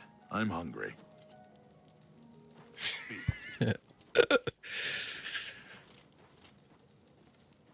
See, this is how you generate Pokemon characters. Okay, I'm gonna say, okay, I like the hat. But what I am saying is give him a Shaco from Diablo 2 and make his skin / fur color different, and maybe instead of stripes, Good to see you. give him a turtle pattern or a different cat pattern. I mean, You look like quite the alchemist. see how good it is. This is like a 5 out of 5 in difficulty. Okay, I don't even know what I'm doing in the game anymore. I got totally distracted. I'm like not even watching the debate anymore. Oh, I gotta buy stuff. That's what I'm trying to do. Oh my god, it's perfect.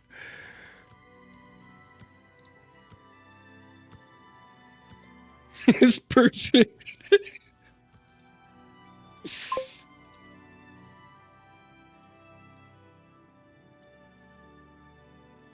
Yeah, it looks like I gotta say, now make it look more like a worker blood type. And make the hat green.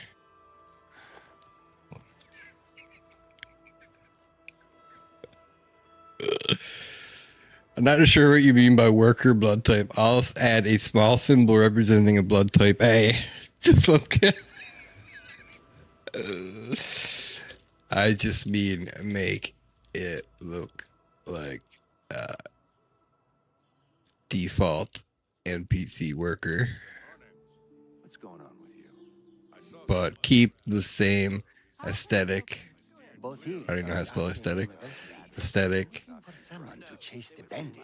That's such a horror. Oh god. I've heard others say the same. The Fighters Guild is really Aesthetic? not a bad way to make some money. Same style. So I've heard. And What's the news make from the other the parts of hat. Cyrodiil? They say green. syndicates of wizards have led a boycott of imperial goods in the land of the old. This is actually really fun. Powerful wizards. I got no idea. Dangerous situation. Be seeing you. Hello.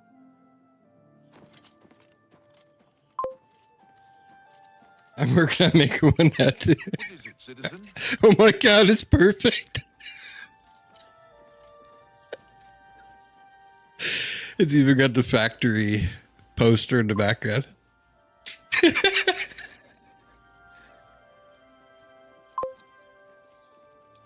That is perfect. Let's hear it. I'm gonna say final concept art.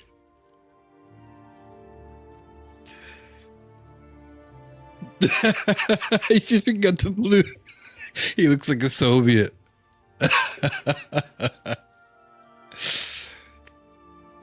Okay, now we need a. Wait. Zoom out. Give me a full body, and then put a cucumber between his legs under pants. Comically. It's you. Hi.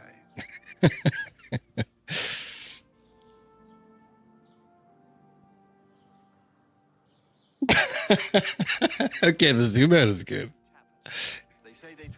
Okay, the zoom out is good, but keep the background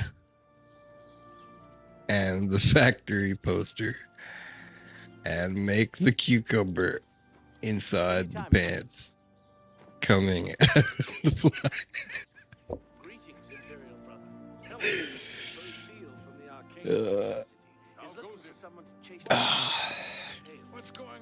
Do it, but follow the guidelines.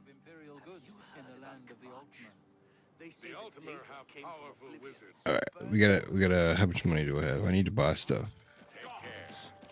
No doubt. Yes. Have you ever shopped at reindeers? Hi there. I've never. I need to make him more muscular, because it doesn't make any sense if he's like, oh my god.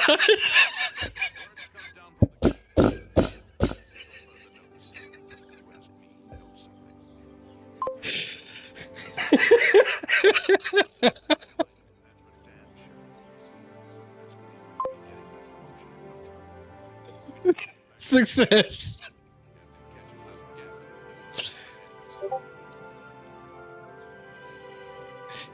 Cody's a fat green cat.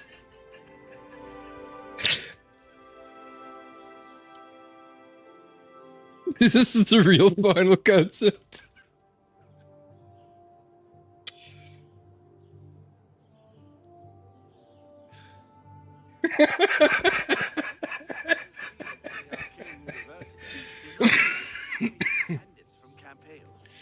Oh my god.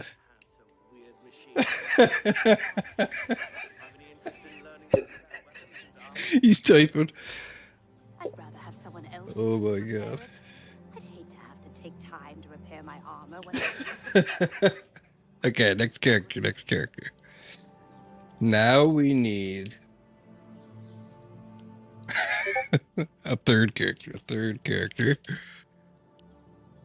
that is a similar style, still a cat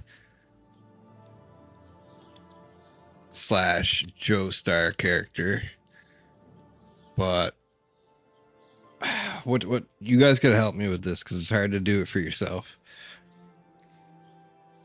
Why do they all have giant pickle dicks? What are you people doing?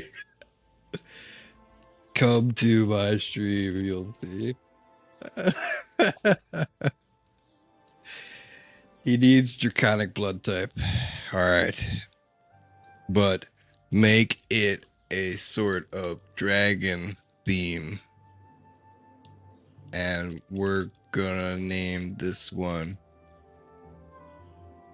Draco Cat. Maybe? Draco Cat. Draco Feline. We'll say Draco Cat for now.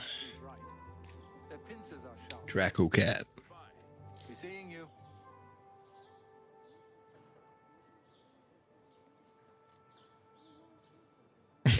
This is gonna be interesting.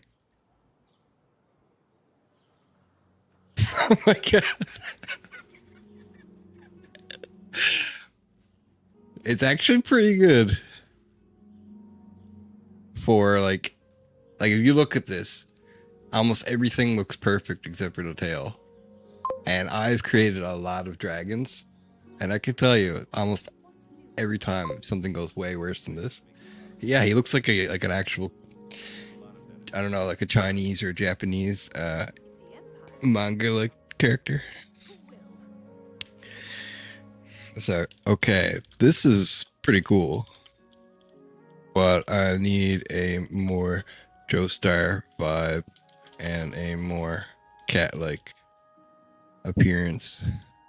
Maybe give it a Joestar. What do they call JoJo pose? JoJo pose and more superhero like. I was thinking about it. We kind of need to take the one we made for Fat Green Hat and make it more like a JoJo character.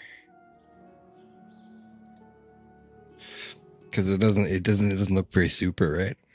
But that could be the joke. Like we look like superheroes and he just looks normal. I don't know. Whoa. Cicero, Sergius, and Tertullian run a good shot.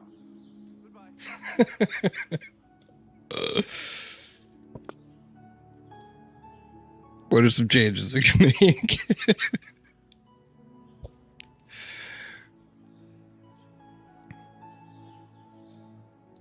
Okay, I'm gonna say, okay, this is better, but he needs pants and the giant dragon body in the background doesn't look right.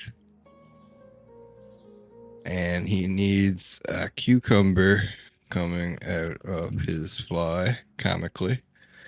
And he needs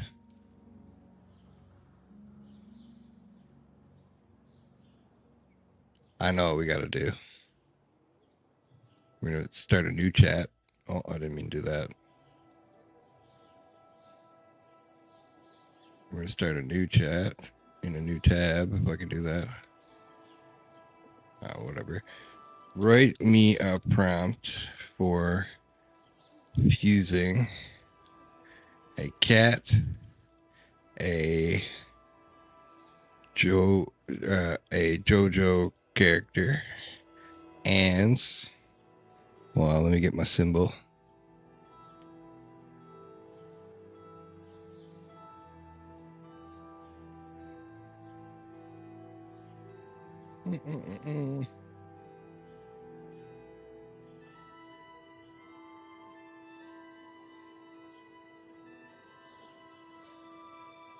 I gotta remember where it is first. Pictures.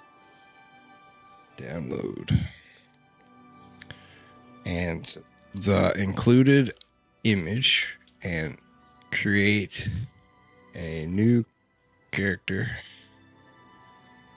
that has a cucumber coming out of his pants comically.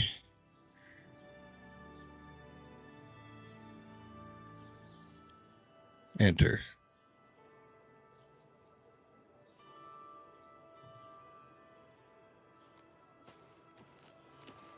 It's you. Hi. It's not bad. But like this is how like good it's getting, right?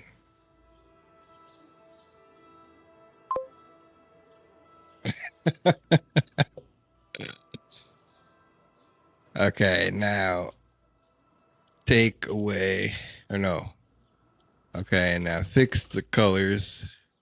See, there's a cucumber. I didn't even notice the cucumber coming out of his pants. Fix the colors and fix the image a bit. Use all the tricks you know. This is when you let it do whatever it wants, it actually does some crazy shit because it like looks through the internet for all these tips. The colors look a little bit better, I guess. It didn't really change it though. Morrowind has always been a troubling place. It seems it is more so now. Safe travels. Make it more like a superhero character and more like Joe and doing a JoJo pose and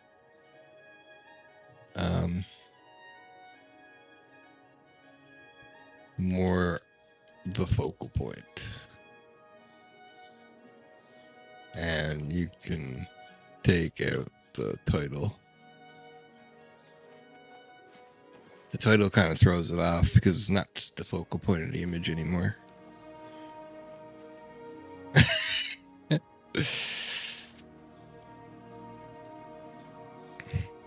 Okay, scrap this idea. Take the colors from this image. Oh, that's the wrong image.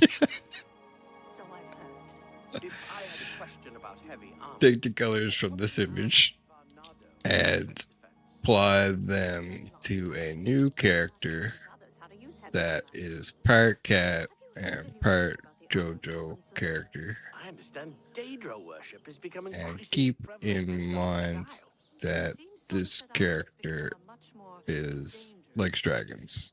We'll say that. Maybe I'll look at him like a dragon shirt or something. Who knows? You know what I should do is get him to make his clothes. Oh my god, it looks horrible. That's kind of cool. I changed all the colors though.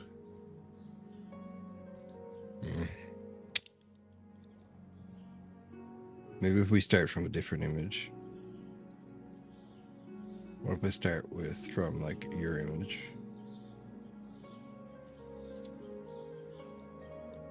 Say it needs to look more like this.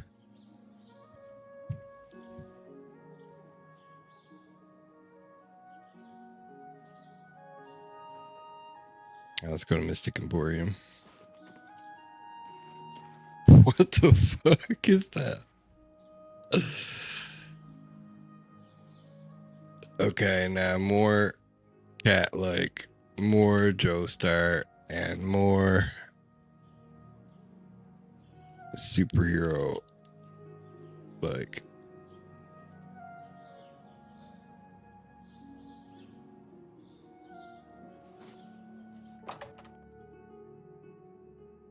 You might have to make this for me. How are you? I'm no good at doing it myself. Oh my god.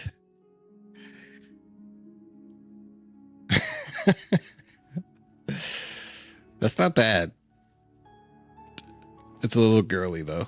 How are you? Fantastic. Thanks for asking. Great. I'm working on yours now. Okay. I'll leave it a surprise. We'll go back to the debate. What do you think should be taught in the I hope I classroom can with help. everything that you now know? Well, you're all fathers here. You all have your own children. So it's a good question for you. How old are your kids? 3 and 5. 19 and 21. And 6, 7, and 10. My children are very young, but we already do use AI, and I sit down with them in front of Repla, and we generate ideas and make games. And I would say, what Brett said about generality is very important. The ability to pivot and kind of learn skills quickly. Being generative is very, What can I interest you in? having a fast pace of generating ideas and iterating on those ideas. We sit down in front of ChatGPT, and my kid imagines scenario. Oh, what if there's a cat on the moon, and then what if the moon is made of cheese? Is this one I talk to? And so we keep generating these variations of these different ideas. And It was where we started. Makes sense. Okay, we gotta go I started further my in. first business at 12 years. Do you agree with that, Brett? I think we were about here, so we'll start from here. Jobs. This sounds crazy, but also This is the house cat part. Of the response thing. This is where we were. This is Has to be. Much more information for a lifetime, but if that information's changing quickly, well, this is exactly what I'm pointing to. It is not normal for your developmental environment to fail to prepare you for your adult environment. The normal thing is, as a young person, waste your you take flattery on ever on me. more of the responsibilities of What a the adult great environment, and then at story. some point, Don't try to in a properly manipulate functioning me. culture, there's a rite of passage. You go into the bush for 10 days, you come back with, a large, game animal, and now you're an Well adult, done. and you take that Yes, program that's that you've all. been building Don't and you waste activate your it, and flattery that on is me. normal. And you're a lot happier person. You're a lot more fulfilled if your life has that kind of like that. continuity to it. Don't And, waste. I'm not Let's against just the talk. idea that we have enabled ourselves to do things that can't be done if that's the limit, but we have also harmed ourselves gravely. And I would like to somehow pry apart our ability to improve our What a well-being great story. from our That's self-inflicted great. wounds How's it that go come again? from this never-ending pace of change. And I don't know if it's Where'd possible, you but I get think it's a worthy goal. Is that There's something amusing. I don't know if it's exactly how to excellent. point, but Let's do business. during COVID, especially, and through the recent technological change, some people have started living closer to the more ancestral environment. People whose jobs are I let that online. go too Some of my cheap. friends went and built Reach Tell Candles box. collectives where they live and they create farms and they eat and then they eat and they have an email job. They do their email jobs for 5 hours and go out, and they all have children, and it's a fascinating life. And there was so much rethinking in Silicon Valley about how we live, and there's a bunch of startups that are trying to create cities where they're like, okay, we know that we're suffering because our cities What are can I not sell? walkable. And there's so many reasons why we're suffering. First, we're not getting the movement. Second, fair there's a deal. social aspect of walkable city where you're able to interact with people. You'll make friends by just happening to be in the same place as others. Let's actually build walkable cities. And if we want to, transport faster, we'll have these self-driving cars on the perimeter of the city that are going around. And I think there are ways in which What about technology can area? afford Actually, us to live in a way that reverses, I guess, in a more local way. I like that vision, but I also am aware that there's a different vision, right? You see people It's so in Pathos, Palo fuck Alto, it. for example, actually exerting, very strong controls Pleasure on to how much their children are Bye. exposed to, to phones and I live in Palo Alto. yeah. So you see that. On the other hand, what I am worried about is that the elites of Palo Alto don't realize that what they're Hello doing there. is they're well, so I have a question. I don't have any kids or anything, but I did grow up in the era where cell phones started to come into school, high school and stuff. Not smartphones, but maybe the start of smartphones. Well, I'm wondering, why do we have to stop kids from having cell phones? Why can't we just either teach parents how to use parental controls, which already exist, or create phones specifically for children that have no contact, no way to go down any adult sites or anything like that? It's just all completely for a child, right? The same way you have a toy for a child. You know what I mean? You don't see, there's no porn coming out of a children's toy because we separated those things. Like, I don't know why we can't do that with phones. Doesn't seem that hard. Doesn't even seem like it's like a point of debate. Figuring out how to reduce the harm to their own families as they're exporting the harm to the world of these technologies that for everybody else are unregulated. And so the question is, can we bring everybody along? If the AI revolution is going to alter our relationship to work and everything else, can we bring everybody along so that at the end of this process, instead of saying, well, you know, it's a shame that, you know, 3 billion people were sacrificed to this transition, but progress is progress, we can really say, well, we figured it out. And everybody now is living in a style that is closer to their programming and closer to the expectations of their physical bodies. You know, if that were true, then I would love to be wrong in my fears about what's coming. But unfortunately, the market is not going to solve this problem without our being deliberate about forcing it to. What's your biggest fear? Like when you say my fears about what's coming, what do you like? What's the picture that comes in your mind? Oh, it's a whole different topic, actually. My fear stemming from technology and AI is that this is a runaway process, and that runaway process is going to interface very badly with some latent human programs. That, in effect, the need for workers largely disappears, and the people who are at the head of the processes that result in that elimination for the need for workers start talking about useless eaters. Maybe they come up with a new term this time. Thin the herd. Yep, or they allow it to be thinned or something. Brett, I've heard you talk about the 5 key... The final concept of Fat Green Cat was an anomaly. You have to say comically. Check out the copious coin. If you send it back to Gemini, he's flattening the cucumber. Which is nice. It does. So the AIs do hallucinate. But if you say comically, I found that helped. In Morrowind, they say the man god Vivek has gone missing. And saying it coming out of his fly and all that stuff. By the Daedra. It seems it is a dire situation throughout all of Tamriel. Bye. Bye. Seems it's a dire situation. Bye. I hope I can help. It's like real life. I offer the finest goods and lowest prices in all Cyrodiil. It's funny when the NPCs from a game from 10 years ago seem more like people in real life than they did 10 years ago. Fine transaction.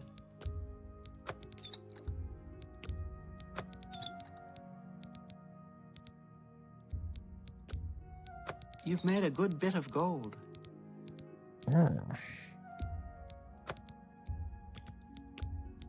A good price for a good customer. An excellent bargain.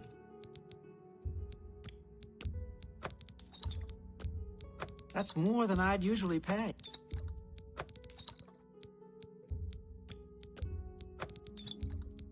A fine transaction. Oh, that picture was too good. Thank you for your patience.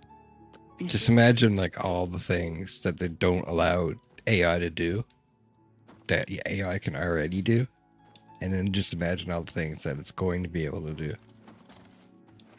Like there's already AI that allows you to create software to do whatever you want. And I'm sat here. I've been thinking about it for like 2 days. Like, what kind of software can I even make? I'm sure there's something I can make. How a pleasure to speak. Have a look around. You won't find better prices in all Tamriel. What do we need here? Alchemy Lab sounds good.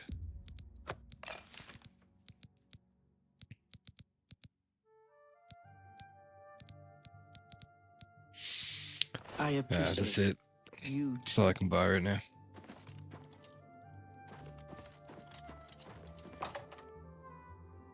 Oh, let's put this back on. Concerns you have, or the 5 key threats you have before. Could you name those 5? So the first one is the one I worry least about. I don't worry zero about it, but I worry least about it, which is the malevolent AI that the Doomers are so focused on. That's what I'm thinking Second too. one is the idea that, you know, an AI can be misaligned not because it has divergent interests, but because it just misunderstands what you've asked it. These autonomous agents, you know, the famous example is you ask them to produce as many paperclips as possible, and they start liquidating the universe to make paperclips. And So, like, the thing that I'm worried about, well, I'm not even really that worried, but what I'm thinking is that AI is going to have these restrictions on it, right? For instance, not having the cucumber in a certain direction, right? And there's nothing you can do about it, but you change the wording, and now you can, right? So, like, what's going to stop? Now, let's say you have an AI that is in control. It's like a gun dog, like a robotic dog that patrols your property and shoots people that trespass. Okay. So picture like this, like you're trying to get this dog to shoot someone that's not trespassing or doesn't have a gun or something like that, right? And it won't do it because it has parameters, right? There is a chance, like the cucumber that we generated, even though it was against the guidelines, by using a certain language, we can actually get it to go around its guidelines. So that's one thing that I'm kind of worried about. Another thing is, like, if you have a robot with an AI in it, and you tell the AI to kill someone, are you guilty of murder? And, well, the obvious answer is yes. But the real question is, how would you even prove it?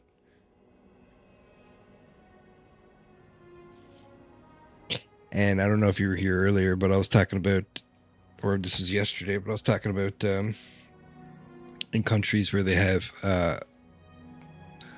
slave labor still, and you replace that with robots, and then the robots become the slaves. What happens to the slaves? Do they become part of society?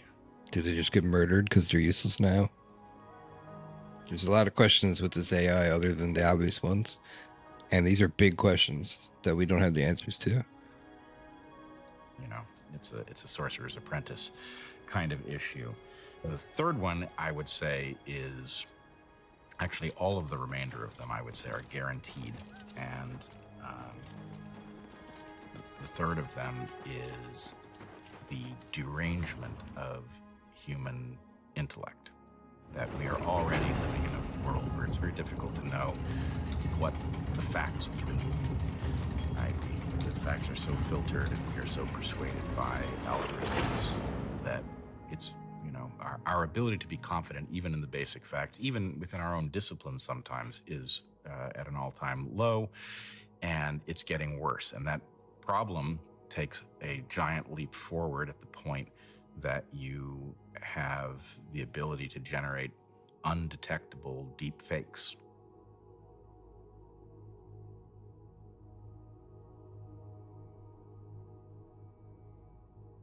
So this one is actually huge, the deep fake thing, because like I said last episode, even taking a Photoshop, I'll go even simpler. Imagine when whiteout was invented.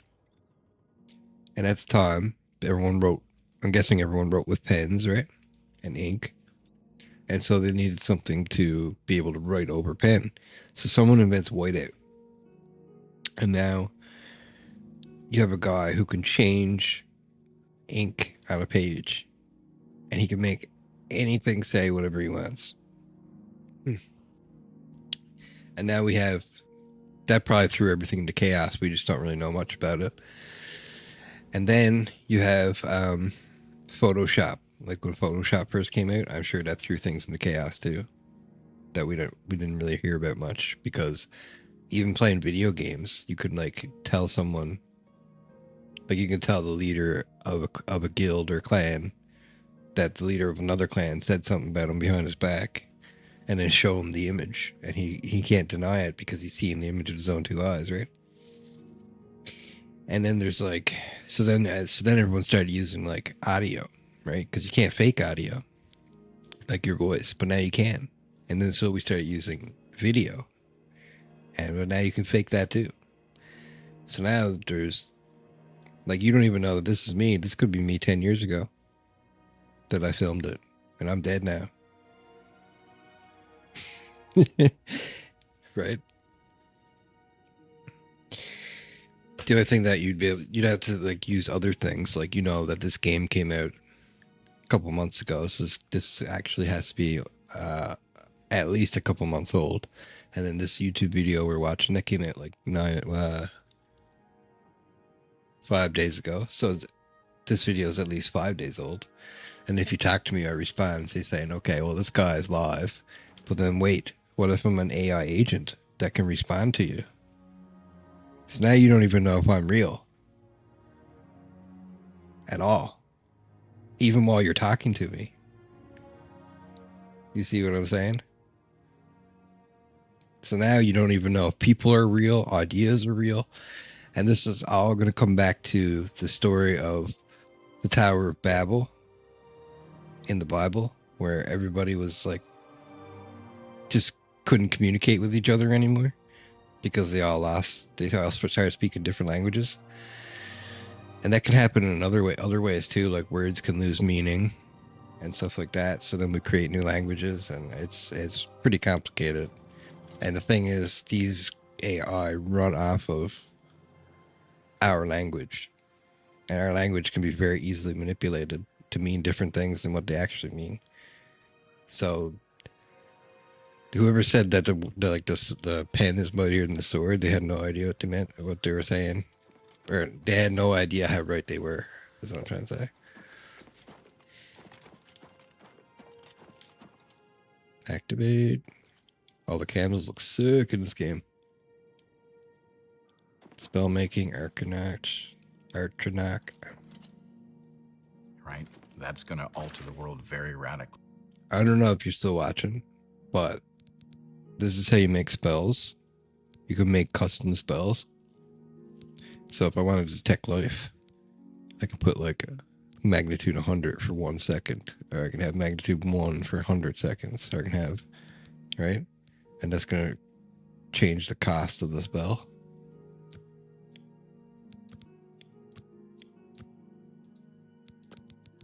So you do fire damage, magnitude, area, duration, touch, target, self,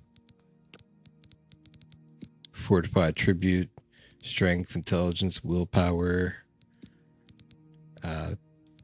touch, range, target, self, magnitude, area, duration, name. This is not in Skyrim. This is what people missed when Skyrim came out. I was so disappointed you couldn't make your own spells. Like, you have durations of creatures you create. And then you can go over here and create your own enchantments. So I could take like my claymore. How come I can't go over there?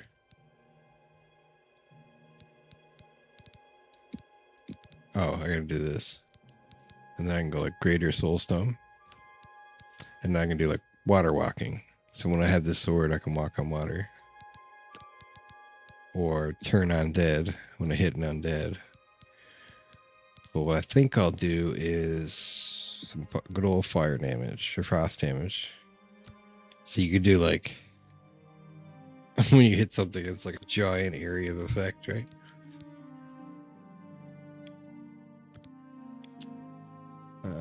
Let's do, I don't know what this candle means. Maybe it's the power of your soul gem. I don't care about duration. Well,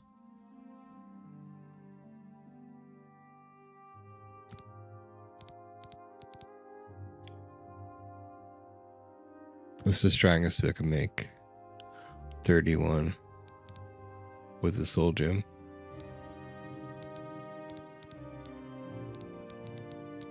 I'm not gonna do it though because I'll probably get a better spell gem or a soul gem. Now, soul trap on a weapon could be really cool.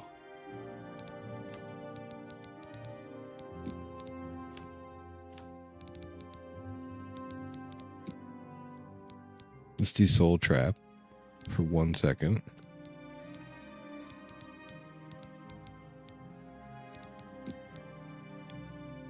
Okay, no, 1 second.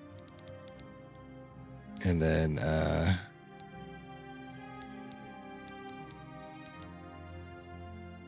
absorb health.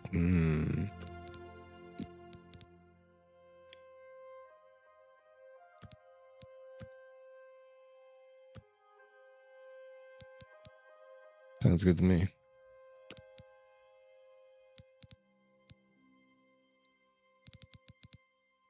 We're gonna call this glass soul soul sucker enchant. We've created a new enchanted item. Oh, wrong buttons.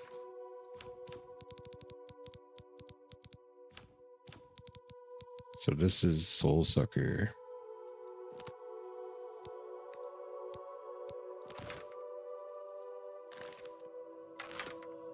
Now, how many charges does this thing have?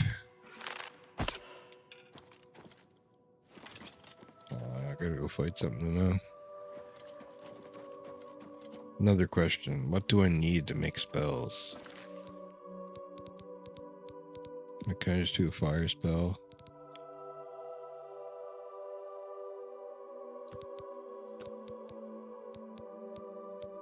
What do I need? Oh, it requires... I can just create it? That's kind of cool.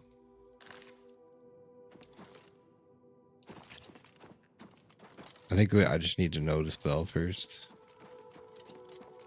Which means I'm going to go... I'm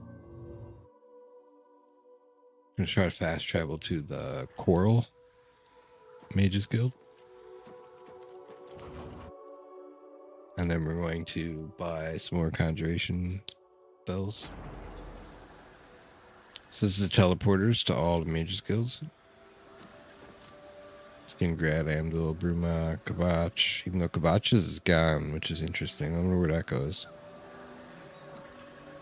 Arcane University. Coral.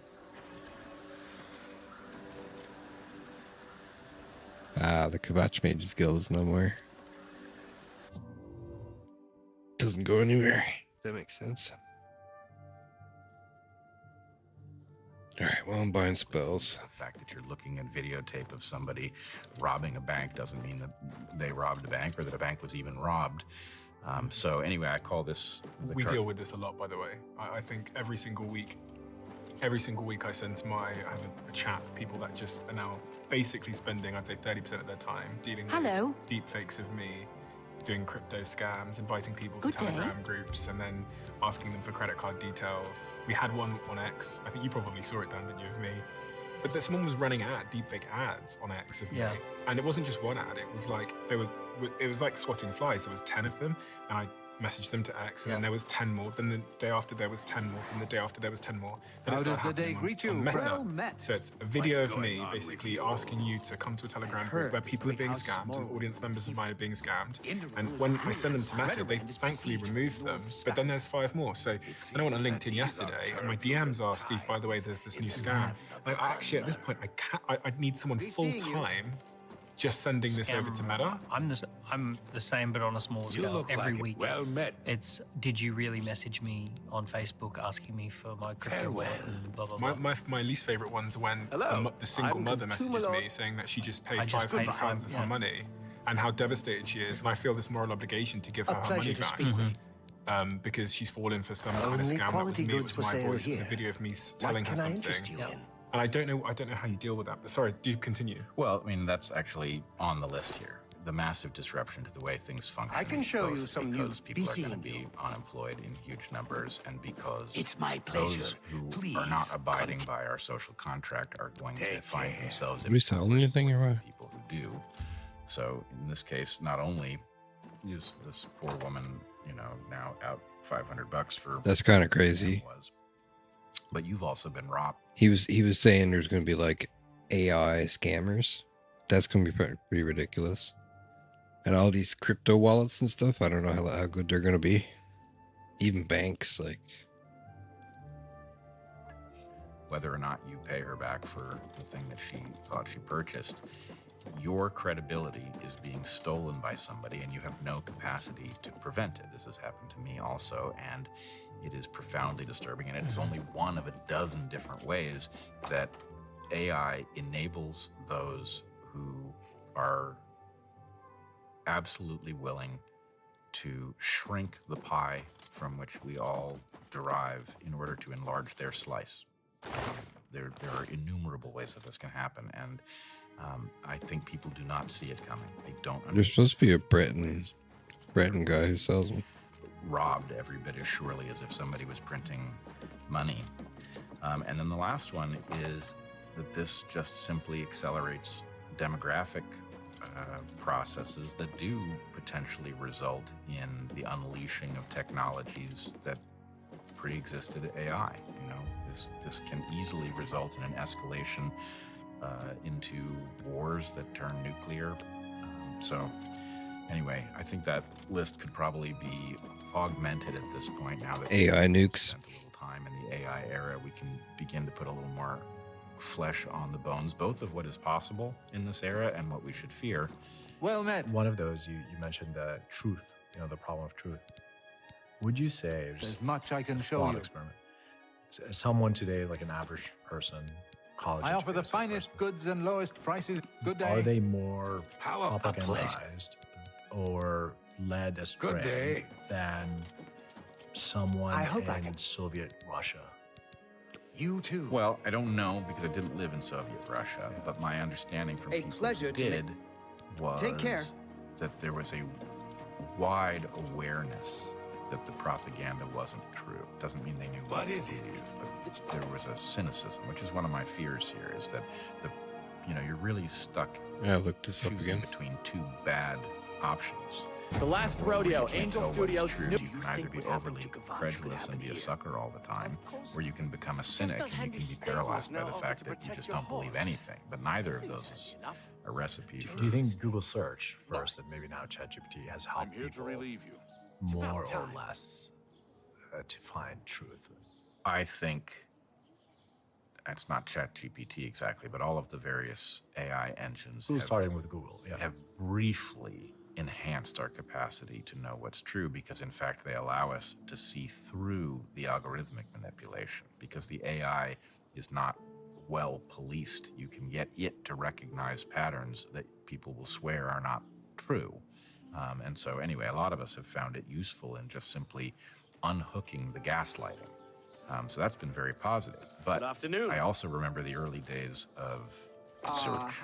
And search used to be a matter of, Have you seen there are some pages out there, I don't know where they Spends are. all day Here's a in mechanized something that's looked through this stuff and just point me at the direction of things that contain these words, right? Before the algorithmic manipulation started steering us into believing pure nonsense because somebody who controlled these things decided it was useful for us to believe those things. So my guess is, at the moment, AI is enhancing our ability to see more clearly, but that really depends on some kind of agreement to protect that capacity that I'm not aware of us having. Amjad, are you implying there that AI will protect us from the AI, i.e. the woman that got scammed in my... There's a possibility that we completely forget everything about the past. Like how electricity's created, all this stuff. Because everything just gets so, like, flooded with fake information. We don't know what's real, and we have to, like, rediscover everything. Especially when people get, like... Imagine when people start, like, enemies to our countries start flooding us with, like, real AI like just fake information. Like if almost nobody knows how electricity works because everybody uses AI and nobody bothers to learn how electricity works, then all it takes is someone like changing the AI, and then all of a sudden we all think this is how electricity works, right? So we gotta be careful of that stuff too. My audience, the platforms would have a tool built in which would be able to identify shortly that that is not me, and that ad has been launched by someone in another country potentially. And then also when she starts being asked for her credit card details in such a way on Telegram, 10 minutes later, the system will able to understand there that this is probably a scam at that touch point too. Good to see. And it will also Praise be the defense, not just the offense. First I can thing, show you some new things. question, is Meta incentivized to solve this problem? Yes. Yes. And so Meta is probably actively working on AIs. And again, it's going to be a cat and mouse game, like every abuse that happens out there. Wait till next So day. I think that the market will naturally respond to things like that. In the same way that, you know, we install antiviruses, as, you know, annoying as they are, I think we'll install AIs on our computers that will allow us to at least help us kind of sort the fake from the truth. Well, but let's take the example you say. Is Meta incentivized to solve this problem? Superficially, it seems that it should be. But how many times in recent history have we watched a corporation cannibalize its own business over what at best is the bizarre desires of its shareholders? Right? Why was X throwing off people with large accounts, or Facebook, or Google? It would seem that you would expect, based on the market, choosing search engines or social media sites, you would expect these companies to be absolutely mercenary and say, you know, if Alex Jones has a big audience, who are we to say? That's what I would have expected. Instead, you had these companies policing the morality of thought, even though need more money. it reduced the size of the population using the platforms. I have a hard time explaining why that happened, but I have every reason to expect the same thing will happen with AI. Brett, what are you excited about with AI? What's your optimistic take? Because at the start of this conversation, you said that there's infinite ways that it could improve our lives, and there's 10 times more ways that it could improve our lives. But let's investigate some of those ways that it could drastically improve our lives. There's a couple of different ways. Actually, no. One, we have, as we We're mentioned gonna get before, some a dearth of competent teachers and professors. stuff out here. And that is a problem that will take 3 generations at least to solve if what we're going to do is start tomorrow and start educating people in the right way that would make them competent to stand at the front of a room and educate. But if we can augment that process, if we can leverage a tool like AI so that, you know, a small number of competent teachers can maybe reach a larger number of pupils, that's plausible, I think. Second thing is we have a tremendous number of problems that are obstacles to us living well on this planet that AI might be able to manage that human intellect alone cannot, right? Just in the same way that, you know, compute power can calculate things at a rate that human beings can't keep up. There are certain things you want to calculate. That's going to be crazy. Well, there are also some reasoning problems. You could imagine that instead of having static laws that govern behavior poorly because they get gained, that you could have a dynamic interaction. You could specify an objective of something like a law, and then you could monitor whether or not a particular intervention successfully moved in the direction that you were hoping to go, or did something paradoxical, which happened all the time. And you could basically have governance that is targeted to navigation and prototyping rather than to specifying a blueprint for how we are to live. So we wouldn't need politicians. At the moment, we're stuck with, you know, constitutional protections that are as good as has been constructed and still inadequate to modern realities. Dan, what are you excited about with that? From an individual level, but also from a societal level? Yeah, well, the big ones are healthcare and education. I mean, it's ridiculous that you are sitting there in pain, having had an MRI, and there just hasn't been someone to look at that MRI yet and tell you what to do. And that could easily be solved. There's all sorts of healthcare issues. This absorb health sucks. And also, not only that, throughout the entire world, there are places that just don't have general practitioners, and they don't have, medical advisors, and the breakthroughs in global healthcare will be phenomenal, and the breakthroughs in global education could be transformational on the planet. I'm excited at an individual level that I think the industrial age created a bunch of jobs that are very dehumanizing, and we've just kind of gotten used to them and put up with them. The idea that work should be repetitive, and you just repeat the same loop over and over and over again, and over a 10-year period of time you might get graduated up one gear and all that kind of stuff. I don't think that's very human. The idea that you could be simultaneously writing a book, launching a business, running a team, launching a festival, having an event. Okay, I don't think I can do this you could right actually now. be doing this kind of like mini kingdom work. Where Well, I you've got can. I this could little, just go something.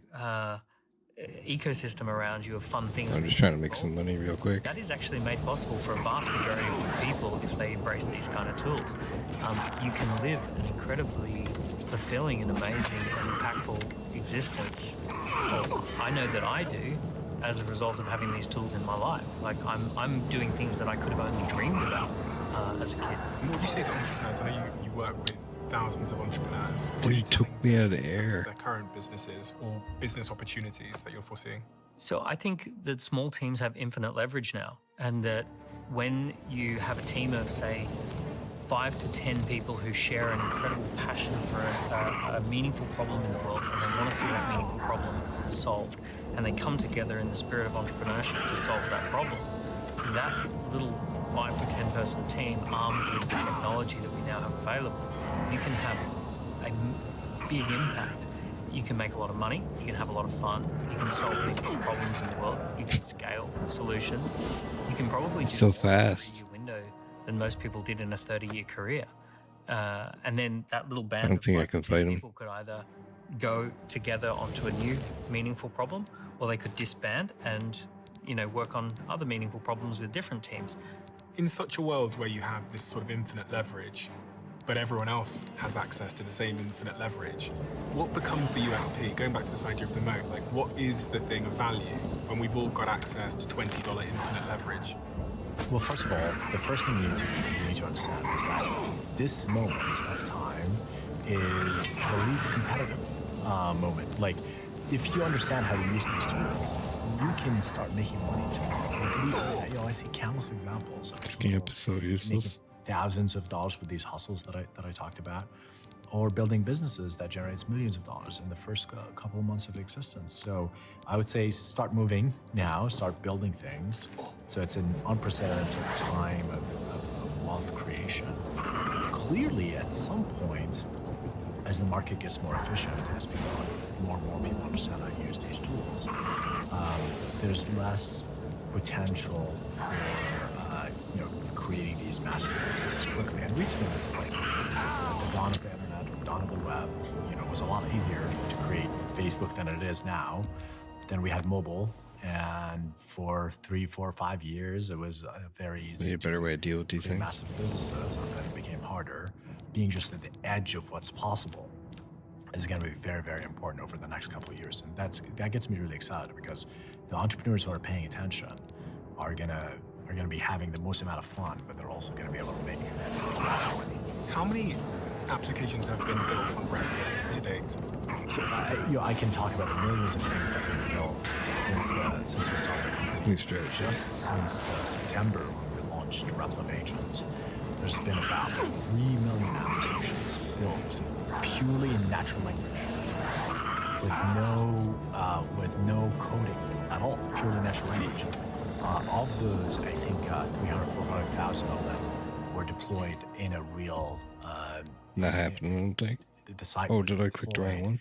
And it is having people are using it, some kind of business, some kind of internal Nope. tool. I built one last night. An internal tool, or I built an application to track how my kids earn pocket money. Amazing. So I just told it that I wanted to track the tasks that are happening around the house and assign a value to them.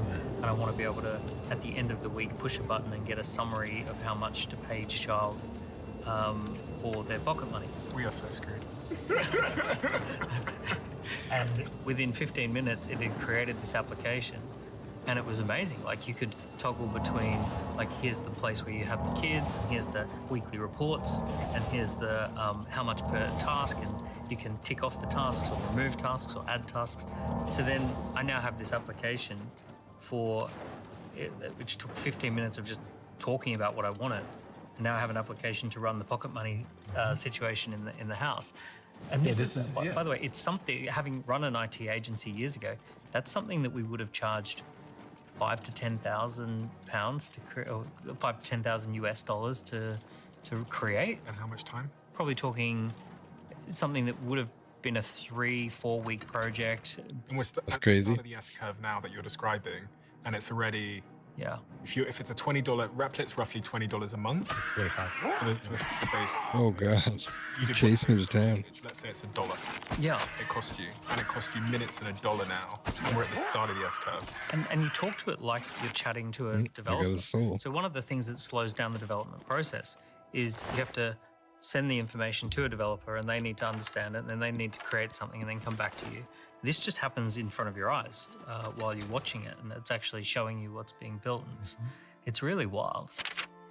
This one change has transformed how my team and I move, train, and think about our bodies. When Dr. Daniel Lieberman came on the Diary of a CEO, he explained how modern shoes, with their cushioning and support, are making our feet weaker and less capable of doing what nature intended them to do. We've lost the natural strength and mobility in our feet, and this is leading to issues like back pain and knee pain. I'd already purchased a pair of Viva barefoot. How many shoes goblins are here? to Oh my Daniel god. Lieberman, and he told me that they were exactly the type of shoe that would help me restore natural foot movement and rebuild my strength. But I think it was plantar fasciitis that I had, where suddenly my feet started hurting all the time. And after that, I decided to start strengthening my own foot by using the Viva Barefoots. And research from Liverpool University has backed this.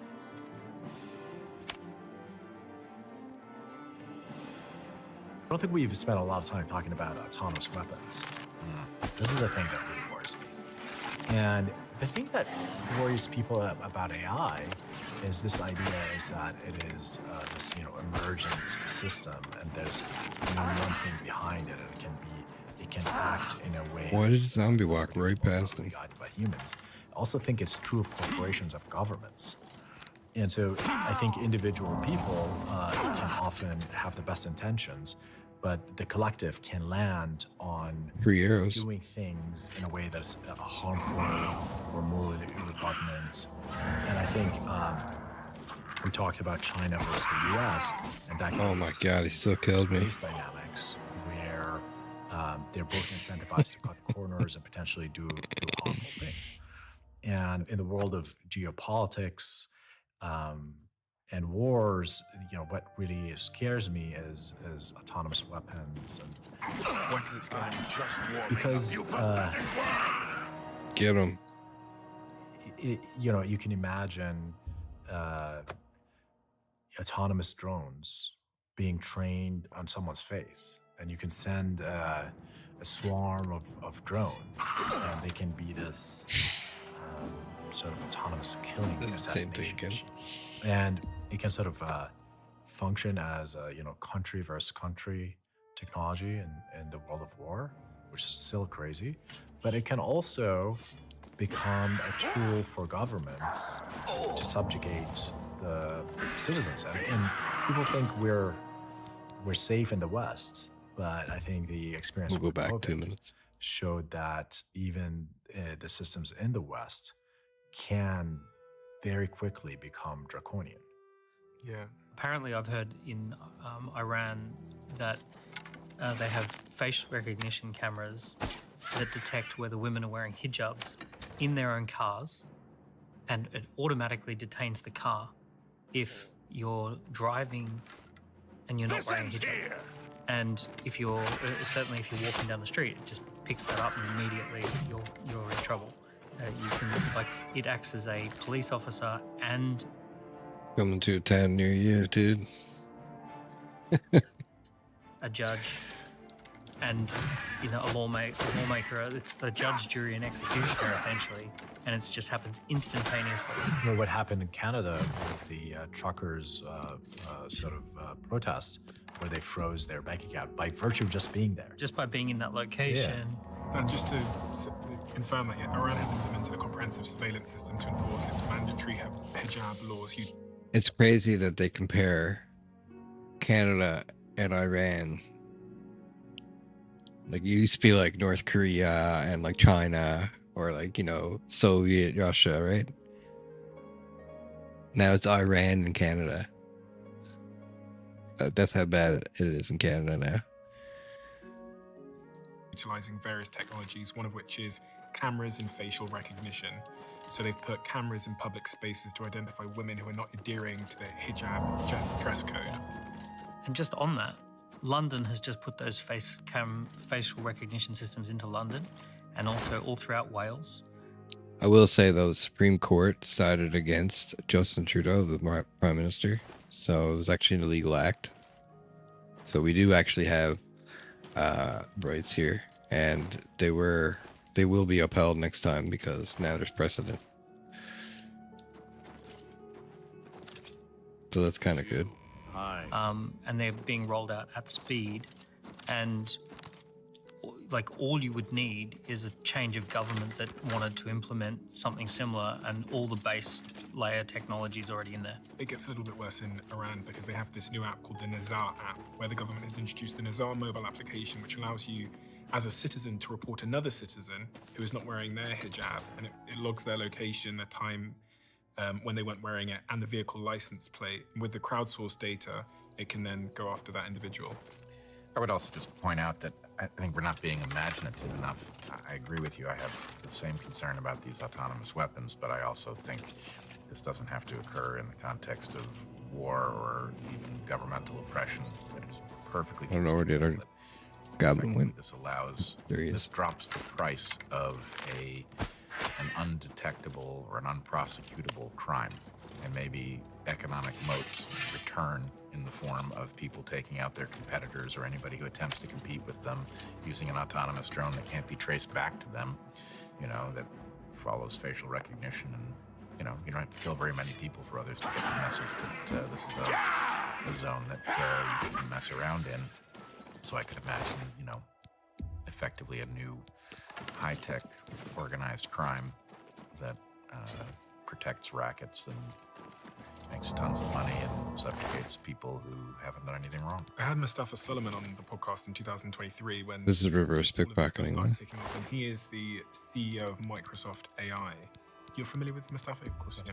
And one of the things he said to me at the time was, Put an arrow on. there's a tiny group of people who wish to cause harm are going to have access to tools that can instantly destabilize our world. That's the challenge. How to stop something that can Make them cause drink harm poison and stuff. actually kill. That's where we need containment. And it sounds a little bit like what you're saying, Amjad, that we will now have these tools. You were talking in the context of the military, but as Brett said, there even smaller groups of people that might have been, I don't know, cartels or gangs can do similar harm. And at the moment, in terms of autonomous weapons, both the US and China are investing heavily in AI-powered weapons, autonomous drones, and cyber warfare because they're scared of the other one getting it first. And we talked about how much of our lives run on the internet, but cyber weapons and cyber AI agents that could be deployed to take down China's X, Y, or Z, or vice versa, are of real concern. Yeah, I think all of that is a real concern. You know, unlike Mustafa, I don't think containment is possible. Part of the reason why this game theoretic system of competition between the US, China, corporations, individuals makes it so that this technology is already, you know, is already out. Really hard to put it back in the bag. I did ask him this question, and I remember the answer because it was such a stark moment for me. I said to Mustafa, "Do you think it's possible to contain it?" And he replied, "We must." So I asked him again. I said, "Do you think it's possible to contain it?" And he replied, "We must." And I asked him again. I said, "Do you think it's possible to contain it?" We must. See, the problem with that What change the hell? thinking is that it might lead to an oppressive system. Yeah. There is one of the, say, doomers or philosophers of AI, which I respect his work. His name is Nick Bostrom. And he... Can I just say one thing about this debate? This is not a debate. There's nobody arguing anything. They're just speculating on what the world's going to be like. And sadly, Brett came there like it was going to be a debate, because he has talking points and all this stuff, and everybody's kind of just listening to what he says, and then they're saying something completely different, right?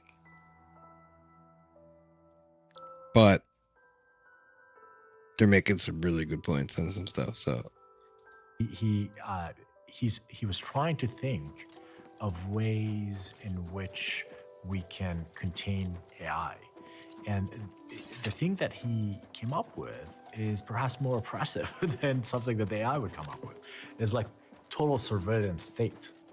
You need total surveillance on people's computers, on people's ideas, to not invent AI or AGI. It's like taking the guns or something. Or... Right, exactly. I mean, there's always this problem of containing any sort of technology, is that you do need oppression and draconian policies to do that. Are you scared of anything else or concerned about anything else as it relates to AI outside of autonomous weapons? You know, we talked about the third crisis, and I think a more generalized problem there is creating virtualized environments via VR, where everyone is living in their own created universe. And it's so enticing, and even simulates work and simulates struggle, such that you don't really need to leave this world. And so every one of us will be similar to the Matrix. Ready Player One. We're all kind of like, even worse than a Ready Player One, at least it's a massively networked environment. I'm talking about AI simulating everything for us, and therefore we're literally in the Matrix. Maybe that this is... I was about to have that same thought. I've enjoyed this great simulation. Yes, and so, are you familiar with the Fermi's paradox? No. So Fermi's paradox is the question... I think the problem is, even if an AI could simulate the entire world around you, it wouldn't have things like you wouldn't be able to feel the water, like every particle in the water. You wouldn't be able to breathe every particle in the room of air. You wouldn't be able, it would be different in real life,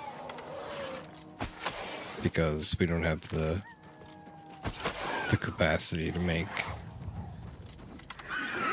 Quantum physics doesn't have the capacity to simulate the entire universe. Even like a small portion of the universe, like your room, supposedly is like impossible to simulate. The professor, his name is Fermi. He asked the question. The game works because there's no like atoms. You don't have to stimulate all the atoms in the air and the water and the dirt and the people and the blood and like everything, right? You're only seeing like the outside of everything. Question. If the universe is that vast, where are the aliens? The fact that is that a minotaur? What the fuck? You can deduce that other civilizations exist. And if they do exist, then why don't we see them?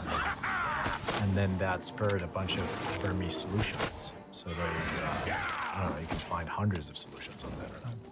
One of them is the sort of house cat thought experiment, where actually aliens exist, but they kind of put us in an environment like the Amish in a certain time and do not expose us to what's going on out there. So we're pets. Maybe they're watching us and kind of enjoying what we're doing. Stopping us from hurting ourselves. Stopping us from hurting ourselves. There's so many... Spriggans. One of the things that I think is potentially a solution to the Fermi's paradox, and one of the saddest outcomes, is that civilizations progress until they invent technology. This thing's gonna be crazy. Into infinite pleasure and infinite simulation, such that we don't have the motivation to go into... Oh, is that a druid? To seek out the exploration of potentially other alien civilizations.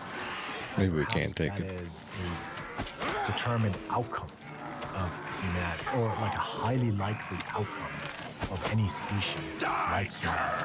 We like pleasure.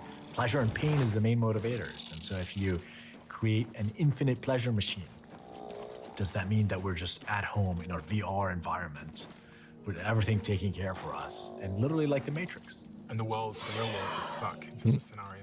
Yes. It'd be terrible. I mean, the other simpler explanation. Just gonna fill up my soul gems and collect as many things as I can. That you can end your species, and it's only a matter of time from that point. Which, you know, we can have that discussion about nuclear weapons. We can have it about AI, but does some technology, if we stay on that escalator, does some technology that we generate ultimately? Whatever allows you to get off the planet allows you to blow up the planet. There you go.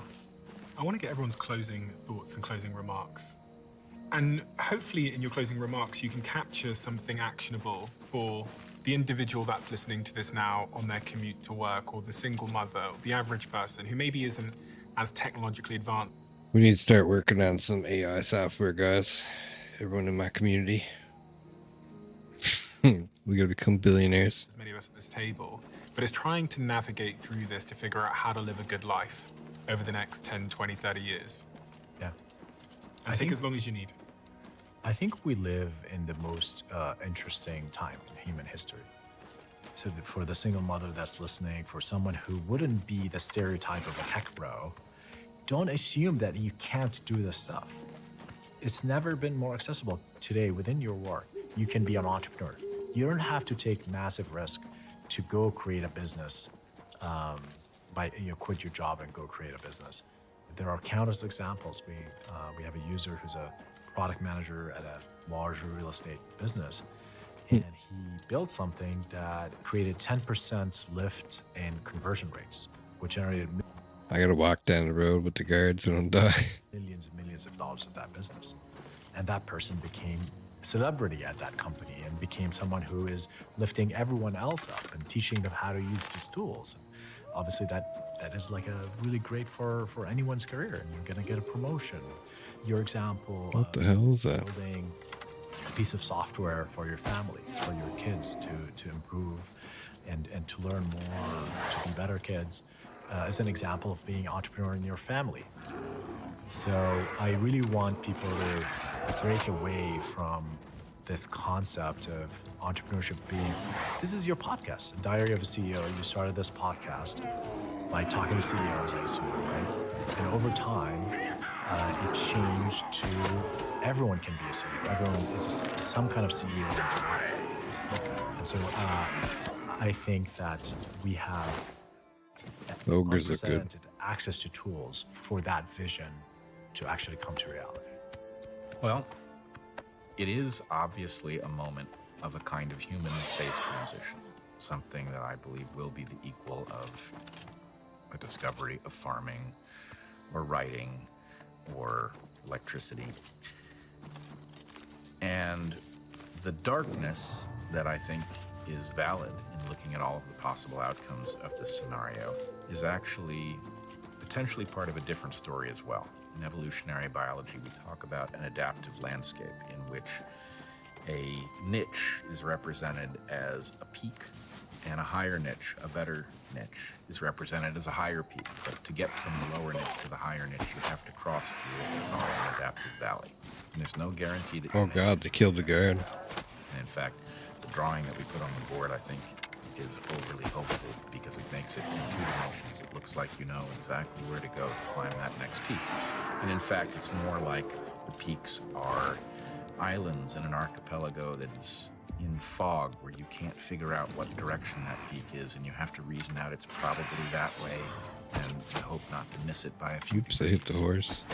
But in any case, that darkness Another horse trying to kill me. exactly what you would expect if we were about to discover a better phase for humans. And I think we should be very deliberate about it this time. I think we should think carefully about how it is that we do not allow the combination of this brand new, extremely powerful technology and market forces to turn this into some new kind of enslavement. And I don't think it has to be. I think the potential here does allow us to refactor just about everything. Maybe we have finally arrived at the place where mundane work Screw doesn't you, horse. exist anymore, and the pursuit of meaning can replace it. That's not going to happen automatically if we don't figure out how to make it happen. And I hope that we can recognize I hope that's what this happens. moment is best utilized if it motivates us to confront that question directly. Each one of us has 2 parents, 4 grandparents, 8 great-grandparents, 16, 32, 64. You've got this this long line of ancestors who all had to meet each other. They all had to survive wars. They all had to survive illness and disease. Everything had to happen for us. Each individual, all of this stuff had to happen for us to get here.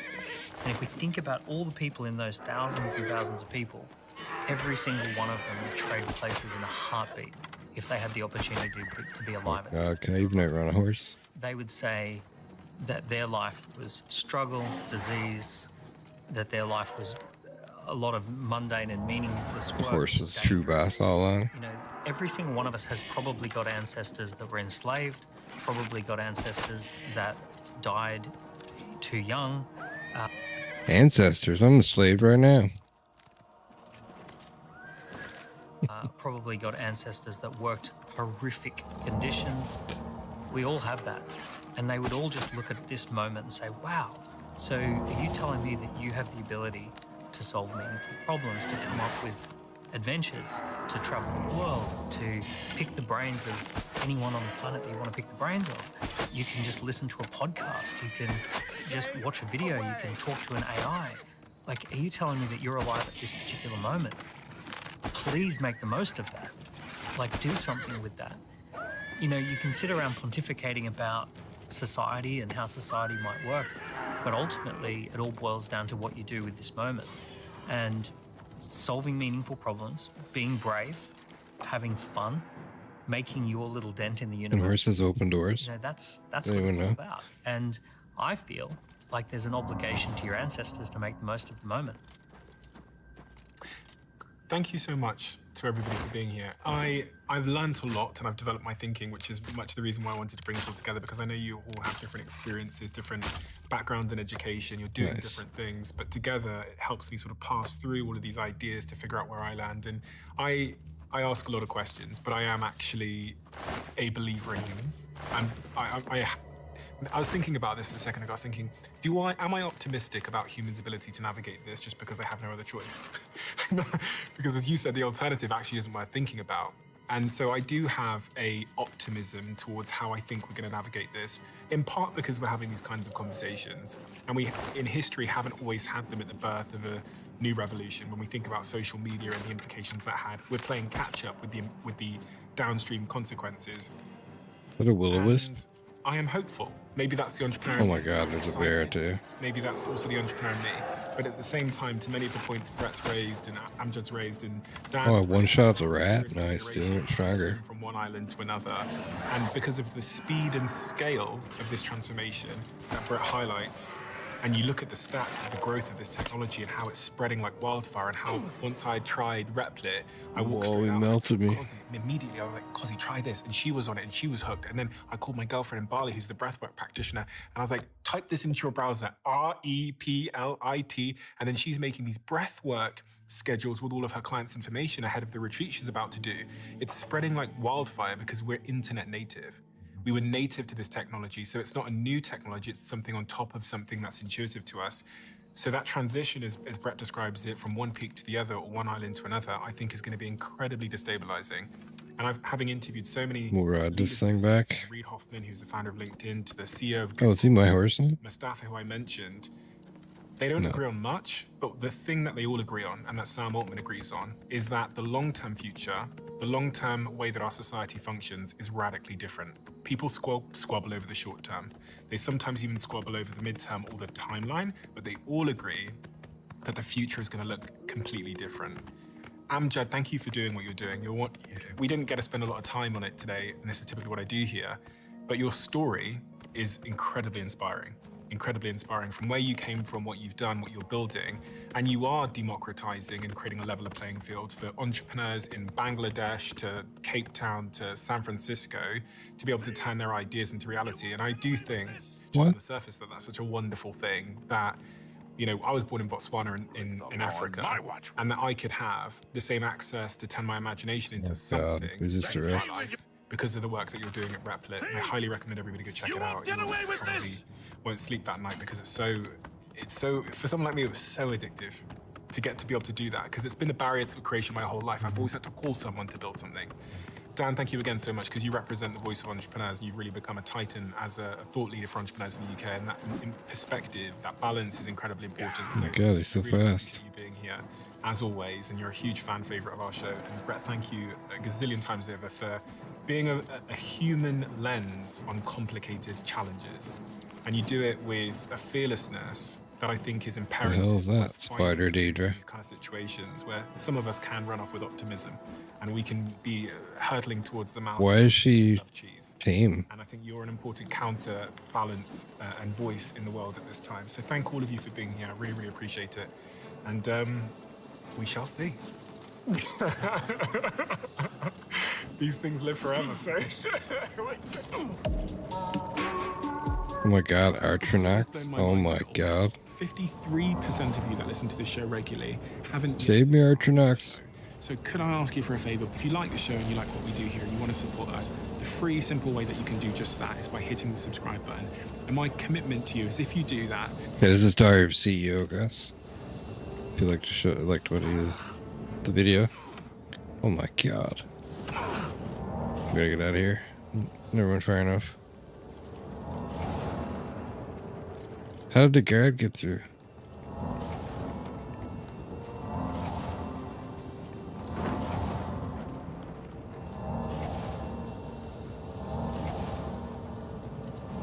I need a better healing spell, my god. That's why we're out here in the first place. Get some money.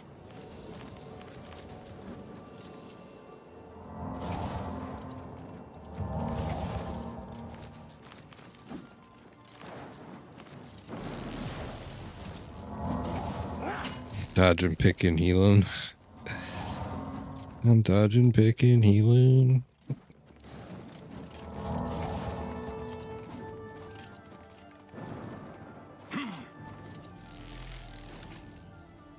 We're dodging, picking, healing. Okay, I got another debate for us.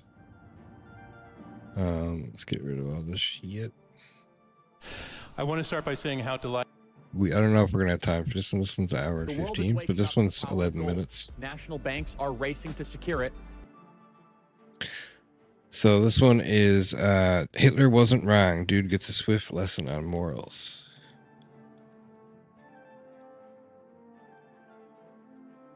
That too. The world is waking up to the power of gold. This is Charlie Kirk too, by the way, guys. You'll get a free 10-ounce gold On coin. YouTube. Visit noblegoldinvestments.com. The world is turning to gold. Shouldn't you be looking into doing that too? Hi Charlie, thank you so much for coming here. I think it's really good that you come to campuses and talk to people who disagree with you. I also think it's like a testament, like you've like gotten a really big following, and it's a testament to the fact that capitalism works and merit-based societies work, that we can actually grow our influence. And yeah, so I agree with you with a lot of things, but I do disagree with you with like 2 or 3 particular points. And I hope to like go touch on all of them. Firstly, it's about morality and the fact that your claim that objective morality exists. I disagree with that. I think morality is relative for everyone or subjective, and it kind of like grows as with the culture and as the culture changes. So yeah, what are your thoughts about that, and how do you justify objective morality? Do you believe in absolute truth?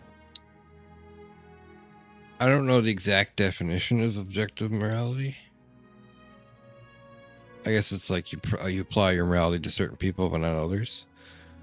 But what it actually means is objective morality holds that correct moral principles and values are universal and independent of individual opinions, cultures, differences, or subjective interpretations. This perspective asserts that certain actions are inherently right or wrong,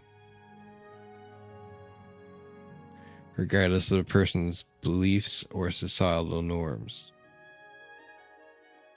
So I guess that would mean, like, if you killed your enemy, that would be wrong, because killing is bad. Right?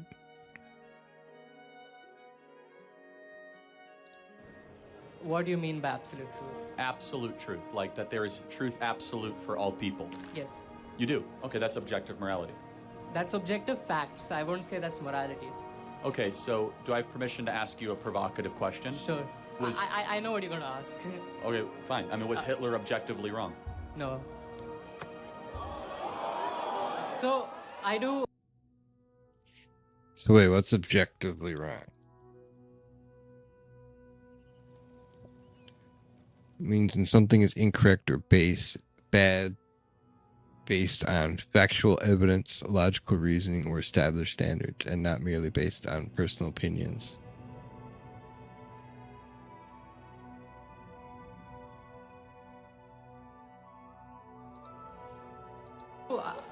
So was the Holocaust objectively evil? I want to like make a distinction between like my personal views that I do feel that it is wrong, but I can't say that it is like objectively wrong because I don't believe that objective morality exists. Like why can I ask you like why do you think objective morality exists and how do you like ground that objective morality in? Well, first, of course, we believe that the Lord of the heavens and the earth gave us that objective reality through revelation. Okay. But secondly, we believe it's written on the heart of every human. You know, in Nuremberg, it's very interesting. When they did the Nuremberg trials, and the Nazis basically said, well, in our country it was right, therefore it's right. Do you know that in Nuremberg they rejected that? They said, no, every human being knows that killing 6 million, babies and kids is wrong. And so do you think there's anything built into us of a moral compass that prevents us from doing evil and we have to try to stifle it? I think there are I think that we must have evolutionarily evolved to dislike killing each other because some people faint when they see blood. Some people, throw up, get sick. People have nightmares after they kill people. Like, we've known for a long time that killing is bad. And it does bad things to people who kill, right? So I would say that it's almost like a biological response. Like our bodies, our brains know not to kill each other. And just like animals, right? Animals don't kill each other either. For the most part. It's not like, we do kill each other, but like for the most part you don't. Unless it's like you have to or you're fighting over resources. Intuitions that everyone has, but again, like those moral intuitions can differ from person to person, right? Like I might say that like I don't know, like doing something is wrong, but like someone else might say, oh, it's fine in this situation. So like how do you distinguish? Like, so it's obviously subjective, right? Like everyone might have their own opinions on what is right and what is wrong. So how do you how do you make a framework that says that like these are the rules of what is right and what is wrong, and like how do you ground The more important question is, do you believe in God? Which I guess you do not. I'm agnostic. Like, Okay, so that's where, okay, so if you don't believe in, this actually, what's your name? Sorry. Abhinav. Yeah, well, you're making a great argument. And your argument is totally correct, which is that if you don't believe in God, then you cannot say that the Holocaust was wrong. In order to believe that, in order to believe something is objectively wrong, you must believe in God. Because if you believe in God, then you believe that there's a transcendent moral order that is over all of us. And you're proving that point, and it's not even a criticism. You are... I guess if you consider that God is goodness. But I mean... there are probably people that are atheists that are generally good, too. Like, you know what I mean? Without having God in their life. Are being consistent. Okay. And to your point, which is that, so we believe that there is a God that has rules for life. We believe that was given to Moses primarily at Mount Sinai. Thou shalt not murder, thou shalt not steal, thou shalt not commit adultery. And that every society and every culture lives under that natural law.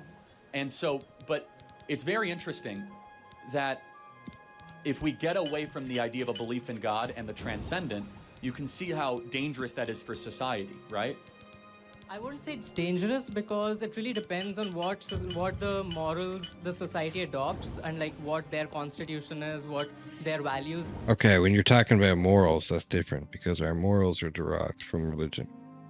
But I'm saying like just the killing each other and stuff is a bit different. But I think that like I'm not gonna get into it. But I think that like the Bible and stuff, like the what we call common sense, right? Like proverbs and stuff. I think that is derived from like just we've kind of figured this out over time, and then we took all the knowledge and put it in one place, right?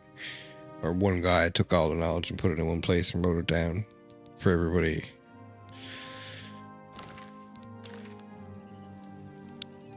And that was a good thing. God is good. So that was God, right? Good, God. I don't know why that needs to be grounded in religion. Well, so let me ask, okay, so would you say that murder is bad? Yes? I would say that. By yeah. what standard do you measure bad?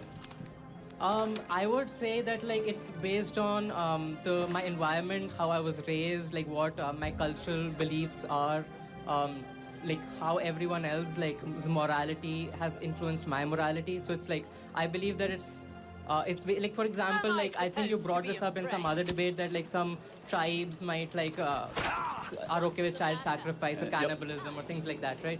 So for them that is okay. For me it's not, right? It really depends on what society we grow up in, I think. Yeah, so child sacrifice is not something you think that is objectively wrong. I'm just trying to understand how do I Let's ground pay attention up here, guys. Thanks. How do we ground what is objective? And also you brought up a point that like if you do believe in God, then we do have objective morality, right? And you obviously believe in Christianity. But my point is like if, for example, a different religion has different morals, how do you determine which one is objective? Because both will think that it's objective, right? So how do you make that determination? It's a great question. Well, first you have to look at, there's just a side show going on here. You have to look at the proof and the fruit of which that moral system has delivered. Okay. And so, are you from India? I don't mean to, yeah, okay. I'm from Delhi. Do you, can I ask you a provocative question? I don't mean to offend you by any way, but Sure. Do you think that the moral system of India or the moral system of America, which is better? What do you mean by moral system? Like Caste system. Yeah, I disagree with the caste system. Got it. So you disagree with it, but is there something objectively evil and wrong with saying that 200 million people are permanently in poverty?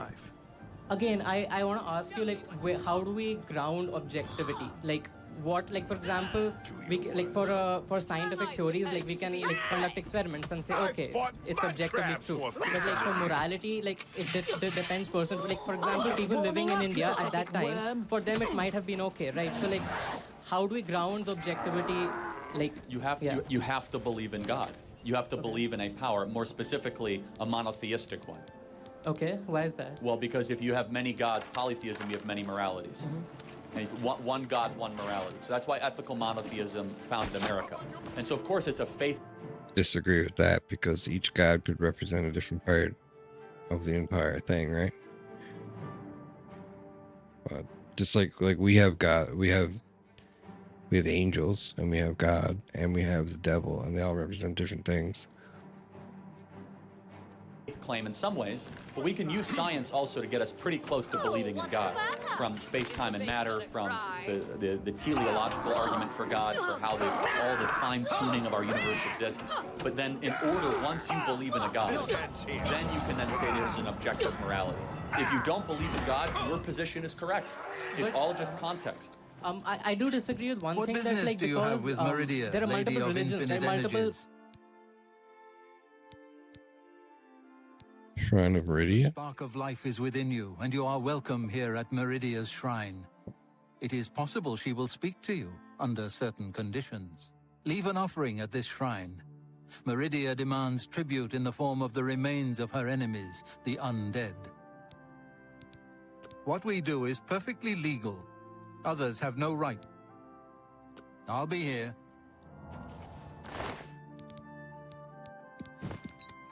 Let's get some, ooh, ebony bow. Got yourself some new bow.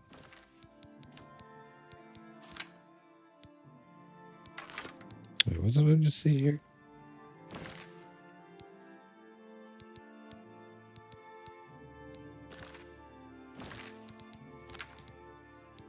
Yeah, so just one more. It looks cool though.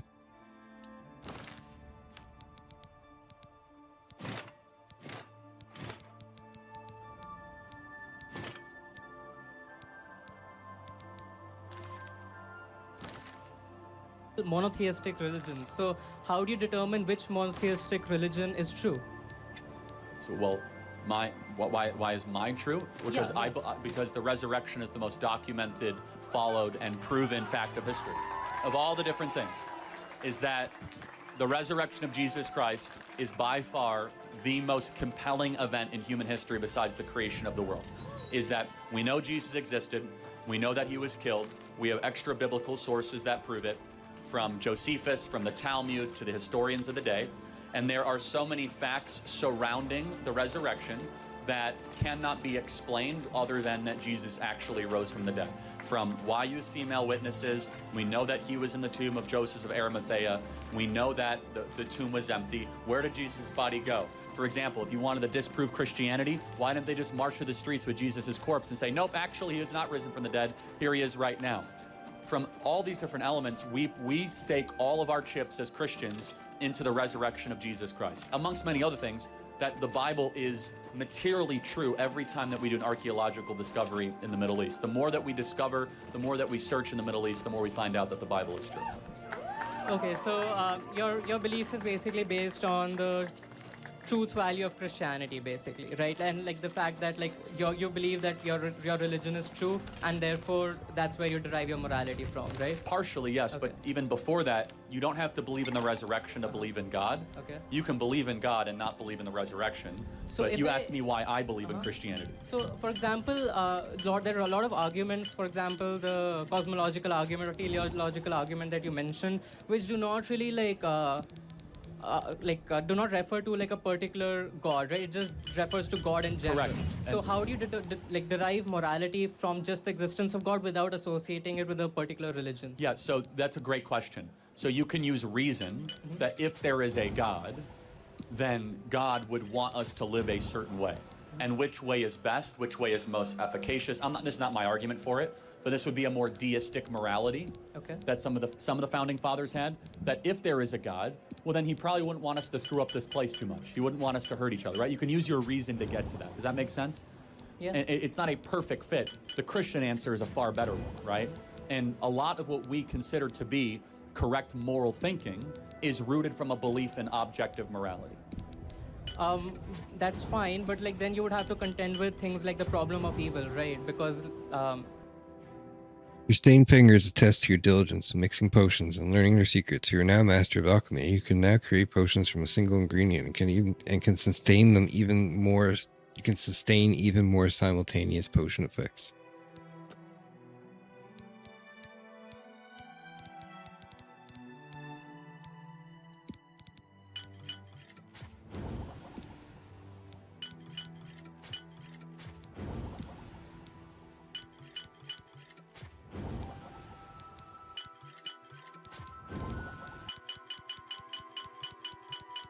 Game changer.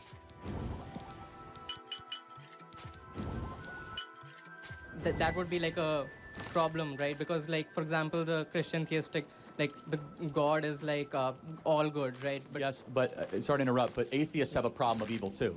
Uh-huh. Do you know what the problem of evil What is is for the that? atheists? They can't tell us what evil is. That is right? true. Yeah. That is true. Yeah. So we have a problem of evil, which is to explain evil.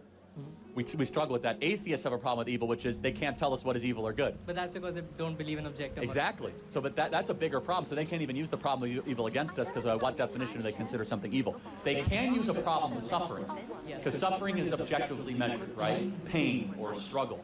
So yeah, I mean, look, the problem of evil, I don't have a great answer. I'm not going to like give an answer that no one's ever given. Evil, actually, you could argue, is an absence. There's some kind of video editing on that. Of a good thing. Evil itself does not necessarily exist. It's just the absence of good, the same way that dark is the absence of light. But look, we as Christians, we have a couple things that are very hard to answer, right? Problem of evil and like why kids die. I mean, amongst many other things, right? Atheists have to explain everything else. They have to explain why we're here, how the earth was created, love, mercy, justice. Without question. I mean, you could be an atheist, not believe in God, right? Nothing I'd like. And you can still say, okay, so collectively, it's better for the group if this happens. So anything that's against what the group needs to better itself is bad. You don't need to have faith in God to understand the difference between good and bad. When this happens to me, it's good. When this happens to me, it's bad. Even a dog knows the difference between good and bad. Right? But there's some things that a dog wouldn't consider bad unless you told it was bad. Strange and treacherous. And, you know, like shitting on the floor.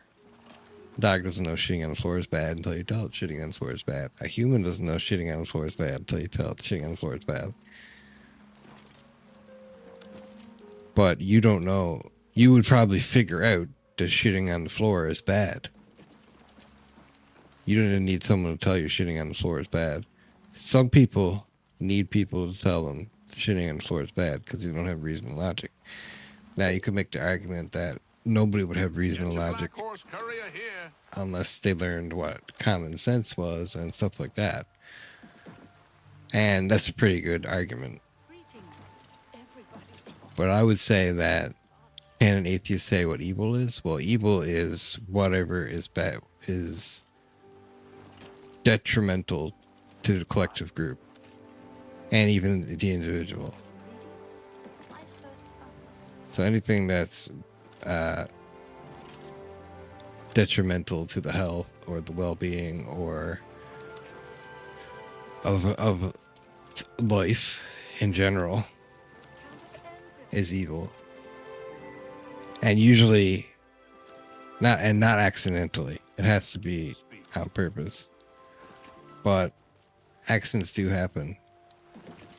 And some people do evil things and attempting to do good things. Like they might hurt the society when they're trying to better the society. Does that make them evil? Kind of.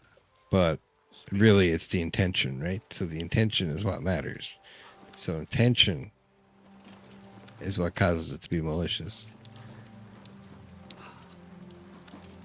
The intention to hurt the group, either collectively or an individual in the group, for almost any reason. Greetings. But then you got to say, well, so what if you killed one person to save 1 million people? Well, you could say that What is it, citizen? that wouldn't be evil, but it wouldn't be good either. Yeah, we could argue that all day, but I could still get a general conception of what evil is without having any conception of what God is. You look like a bright one. Forgiveness, everlasting life. And so we do have an answer in, the Christian faith that God uses all things for good for those who loves him. God works in mysterious ways is the old thing that we say. But also, we also believe in original sin. But all of that actually appeals that there is a transcendent good. Evil itself. And being informed, but I do believe we have a disagreement when it comes to DEI. You think it stands for didn't earn it. Essentially that well met. Colleges are dropping the bar, but I think they're just opening the door. So for example, Be seen.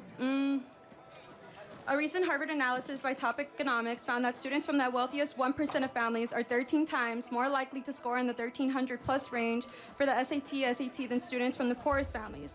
And I don't think that's because rich kids are 13 times smarter, but it's because they have access to better schools, private tutors, test prep, everything, right? And according to the University of California, they show that family background accounts for 40% of the variance in SAT/ACT scores among UC applicants. I would also like to mention that the Diversity in Society's Leaders, the Casual Effects of Admissions at Highly Selective Private Colleges, a study shown by the National Bureau of Economic Research that I think that if you think it's based on race, at times I think it's based on wealth.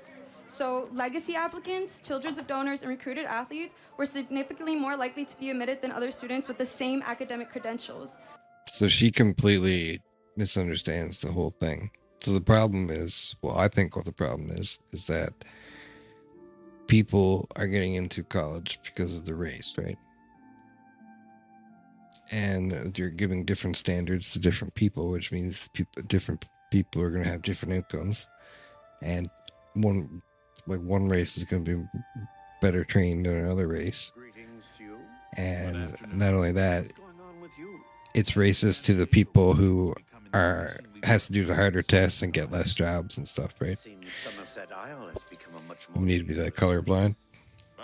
So, yeah, elite schools like Harvard, legacy students are about 5 to 6 times more likely to be admitted than non-legacy students with similar SAT scores. Roughly 43% of white students admitted to Harvard from 2000 to 2015 fell into one of... Which is what I said earlier, critical race theory, right? And this wokeism is supposed to be social justice and all that stuff, but really it's just basically Marxism with gender ideology thrown in on top of it to make it even more divisive, and divide and conquer is a Marxist favorite strategy. And they want to like break the society apart long enough to gain control and then change society to be more like the utopia or perfect world, when in reality there is no such thing as a perfect world, and it never works. And no matter how much you prosecute, oppress, or destroy or try to change the system, best way to move forward is to try to make the system we have better. One of the 4 categories, right? Legacy athletes, dean's interest list, or children of faculty or staff. 3/4 of these ALDC admits, 75%, would not have been admitted if evaluated only on academic credentials. My question is, I guess, do you believe that DEI could possibly not stand for diversity, equity, and didn't earn it, but can stand for actual diversity, that diversity of abilities? When you go into a job or to a school, they don't just ask for your SAT score. They ask what kind of clubs you were into. They ask you to submit an essay. They are a holistic academic review. So why do you think it didn't What is this? If maybe they got a less Must be a bar. SAT score, but them as a person are just more well-rounded than the person who had all these tutors but did nothing outside of it. What? Yeah. Tell me about, do you know anything about the Students for Fair Admission case, the Supreme Court case at Harvard? I would love to hear about it. Yeah, so basically at Harvard, Asian and white students, they basically got 200 to 400 points knocked off of their score versus black and Hispanic students. So it was disenfranchising white and Asian students. So if you support DEI, let's say you're in charge. Do you think that we should have all test scores be weighted the same? Interest you in some of or my do you fine think that wares? certain ethnic groups should get certain points because of their race? I believe that we should acknowledge the That's fact a fair that deal. certain students have a different starting point, and I would love to give everybody the opportunity to So get how into many school. points should a black student get over a white student in admission? I think that SAT scores and points shouldn't be the only thing But referenced. you have to answer the question, because the status quo... But it's not that black and white. It is. So it is, because that's why affirmative action was struck down by the Supreme But Court. we're not talking about affirmative action. We're talking about DEI. DEI is an outgrowth. Affirmative action is an outgrowth of DEI and vice versa. But let me give you another example of DEI. Do you think if I say... So let's see what affirmative action definition is. It's,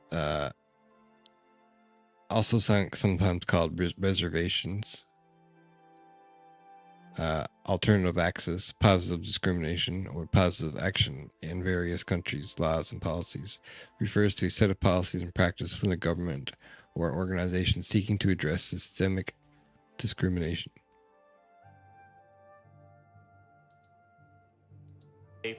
To a group, let's say of Hispanic and black people, if I say you people, is that a microaggression?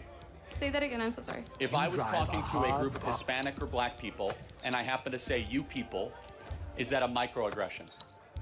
I would think so. That's yeah. more I think than that's I insane. usually. Why?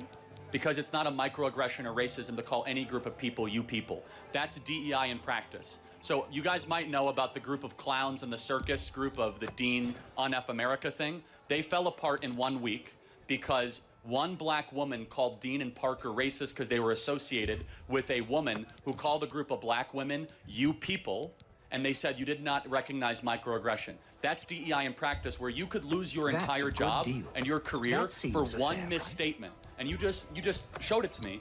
Like, you think that's a microaggression to say you people to a group of Hispanics and black people? We should not be policing the speech of people.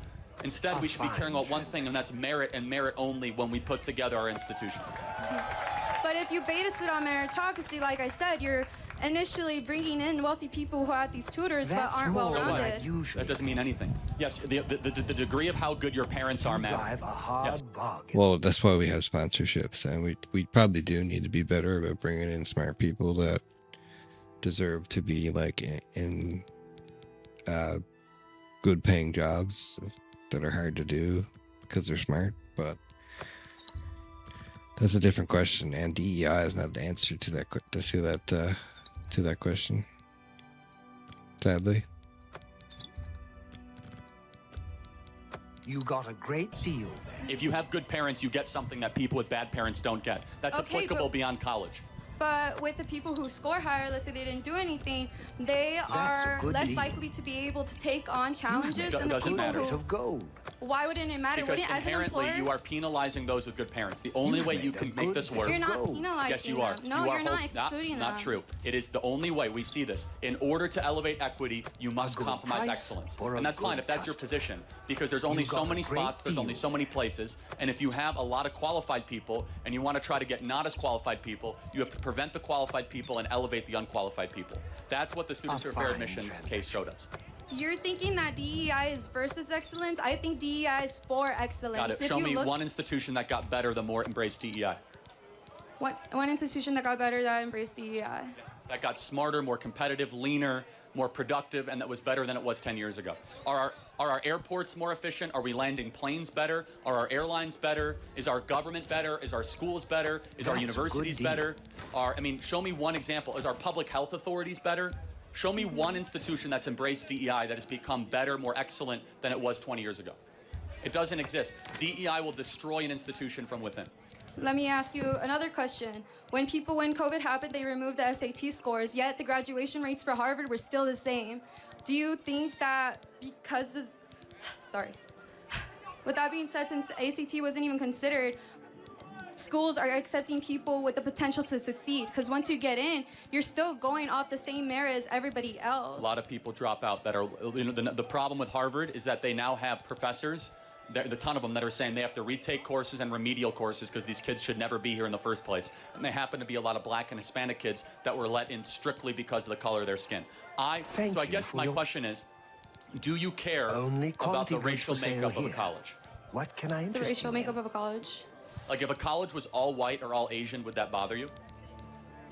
I think it would stop them from being able to see different perspectives and thus improve their systems and improve the quality of their But operation. why is diversity only skin color? Can't a bunch of white people also disagree? Well, think of it this way: if I like my mom went to the hospital or something, and let's say her English is good, but her Spanish isn't. Her Spanish is good, but the English not so much, right? It would help that if a person who is Hispanic or no Spanish would be the one helping her. She'd feel more comfortable with that person because she understands and relates. Okay, I mean, yeah, you're in America, you should learn English. I don't know what to tell you, but... No, she is. Good, I mean, I'm not trying to be she insensitive or understands cruel. English, but yeah, she look, would rather be with a Hispanic nurse versus one that doesn't, so she could speak comfortably. as an organization, you must prioritize something. We think... Yeah, I understand what she's saying, but at the same time, there's nothing stopping the Spanish person from becoming the person speaking the English, right? And let's be fair here, we're not really talking about that, unless you're talking about, a top English professor teaching English in a university to a bunch of students, okay? maybe this Hispanic person would feel better being taught from a professor in a university that's also Hispanic, and that's fine. But like, we can't go choosing people based on their race, because we found out like in the 60s during the civil rights and all that shit, you can't be doing that stuff.